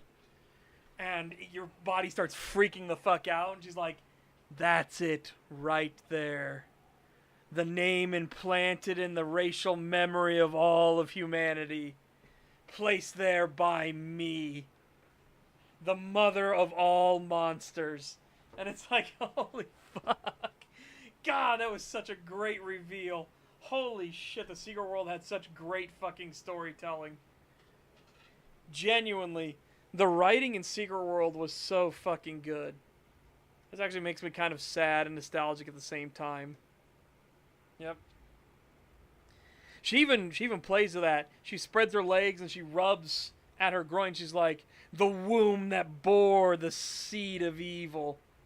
And it's like, oh my god, she is irredeemably monstrous. And I love that when you confront Samael, the actual Satan, right? Who's in charge of the Orochi Corporation, which is, I'm wearing Orochi drip, by the way. I am very much a... if Orochi Corporation was a faction, I would join the Orochi Corporation in a heartbeat. Genuinely so. The Orochi Corporation, just look at this drip. Yeah. I would have joined the Orochi Corporation for sure. But anyways, you talk to Samael, and Samael is like, Lilith, go fuck yourself. Just cast them away. Just cast Lilith away and lets the Nephilim come and take her. It's like, nah. And then the Nephilim come down and look at you and they're like, you. And you're like, hi. Yes, me. The one that's been causing a bunch of problems for everyone involved. Hi. And then he comes up to you and is like, reap what you have sown. Touches you on the forehead. It's like, uh-oh. And that's what got me this. So I've awakened as a Nephilim now. Yeah. Why did you join the demons? They had that drip, bro. Boy. No, Samael is actually trying to not be in hell. He's trying to be a better person. That's what makes it so fucking interesting. Samael and the Orochi Corporation are trying to keep things under control. They're trying to do things. The world is fucked. Remember, the whole tagline behind the Secret World is that every single religion, every urban myth, legend, fable, and fairy tale is all true. All of them are true. Every single one of them. Welcome to the fucked world that is the Secret World. All those conspiracy theories about, like, things controlling your mind and everything. Whew. Samuel, look, man, if you came from hell, would you want to go back? There's actually a new man who's taking over Samuel's job in hell. He's trying... And there's entire dungeons dedicated to the civil war of him trying to bring hell underneath his rule. and you actually have to fight in the Civil War, right? It is genuinely really fucking cool.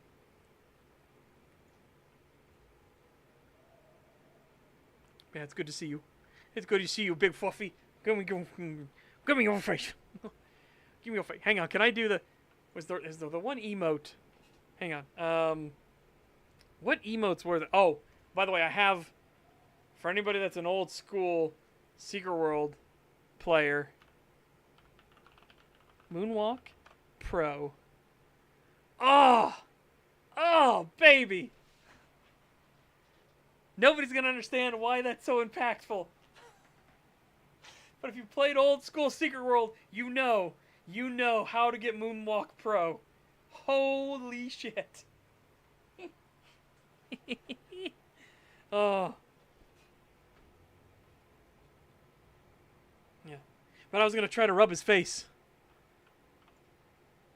I was gonna try to rub his face. Like, rub. Rub face. Rub face. No, there is no chat command for rub. Wait, this build has the rocket launcher? Really? What the fuck? Haha! The real question I have is, why do I have the rocket launcher? Look, this is the Orochi Corporation rocket launcher. I like it. This is the Orochi Corporation rifle. Again, I like it. I think I have... What sword do I have?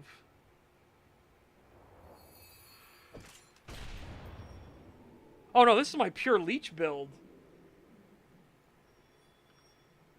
So for anyone that doesn't know, I have a shit ton of builds. Because I literally have everything unlocked. What was it?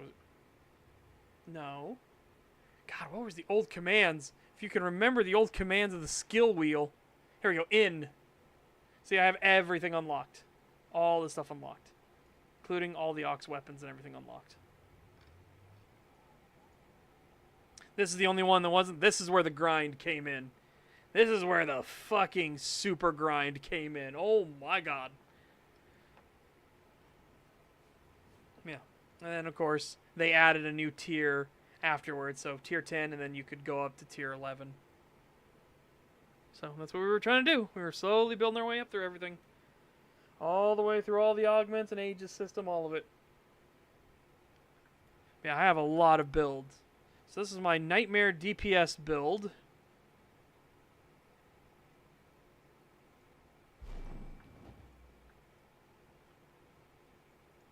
You didn't remove my stuff. Why didn't you remove my stuff?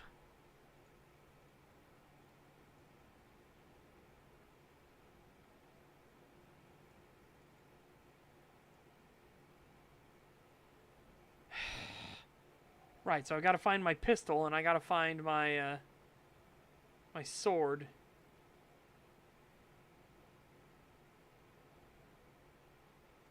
I think it was these. I hope it's these.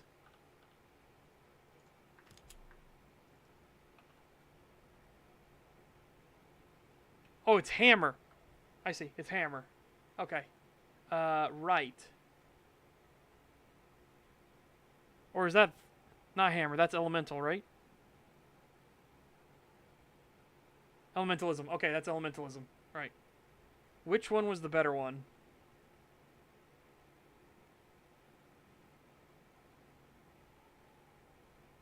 .2.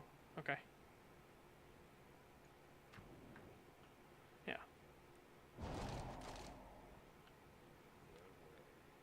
Oh, valid targets.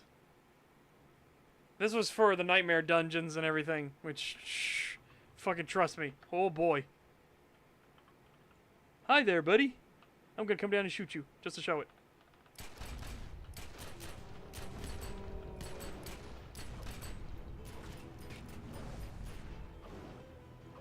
Put that down. Man, long time playing. I don't remember any of the combos or anything. We were doing good until I tried to remember all my combos, and then we fucked up. Man, what were all the old combos, dude? This is what happens when you haven't played in, what, a decade? No, we came back for a little bit, right? But at least it's been years. Yeah, that's one of the cool things, flamethrower. Rochi Corporation flamethrower.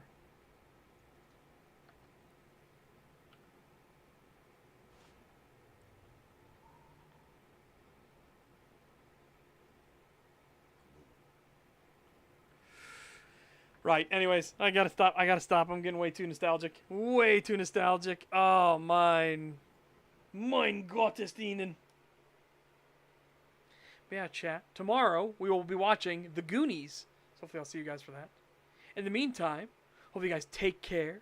Have a fantastic day. Stay safe and healthy. Get fit, get ripped. And I will see you on Monday. Also, the Not Safe for Work channels will be up over the weekend. I gotta change, obviously, the rules and everything. Make it the only inappropriate channels. For the love of God. Only appropriate channels, and so on.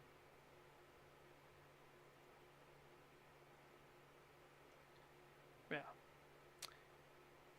Bye-bye for now, everyone.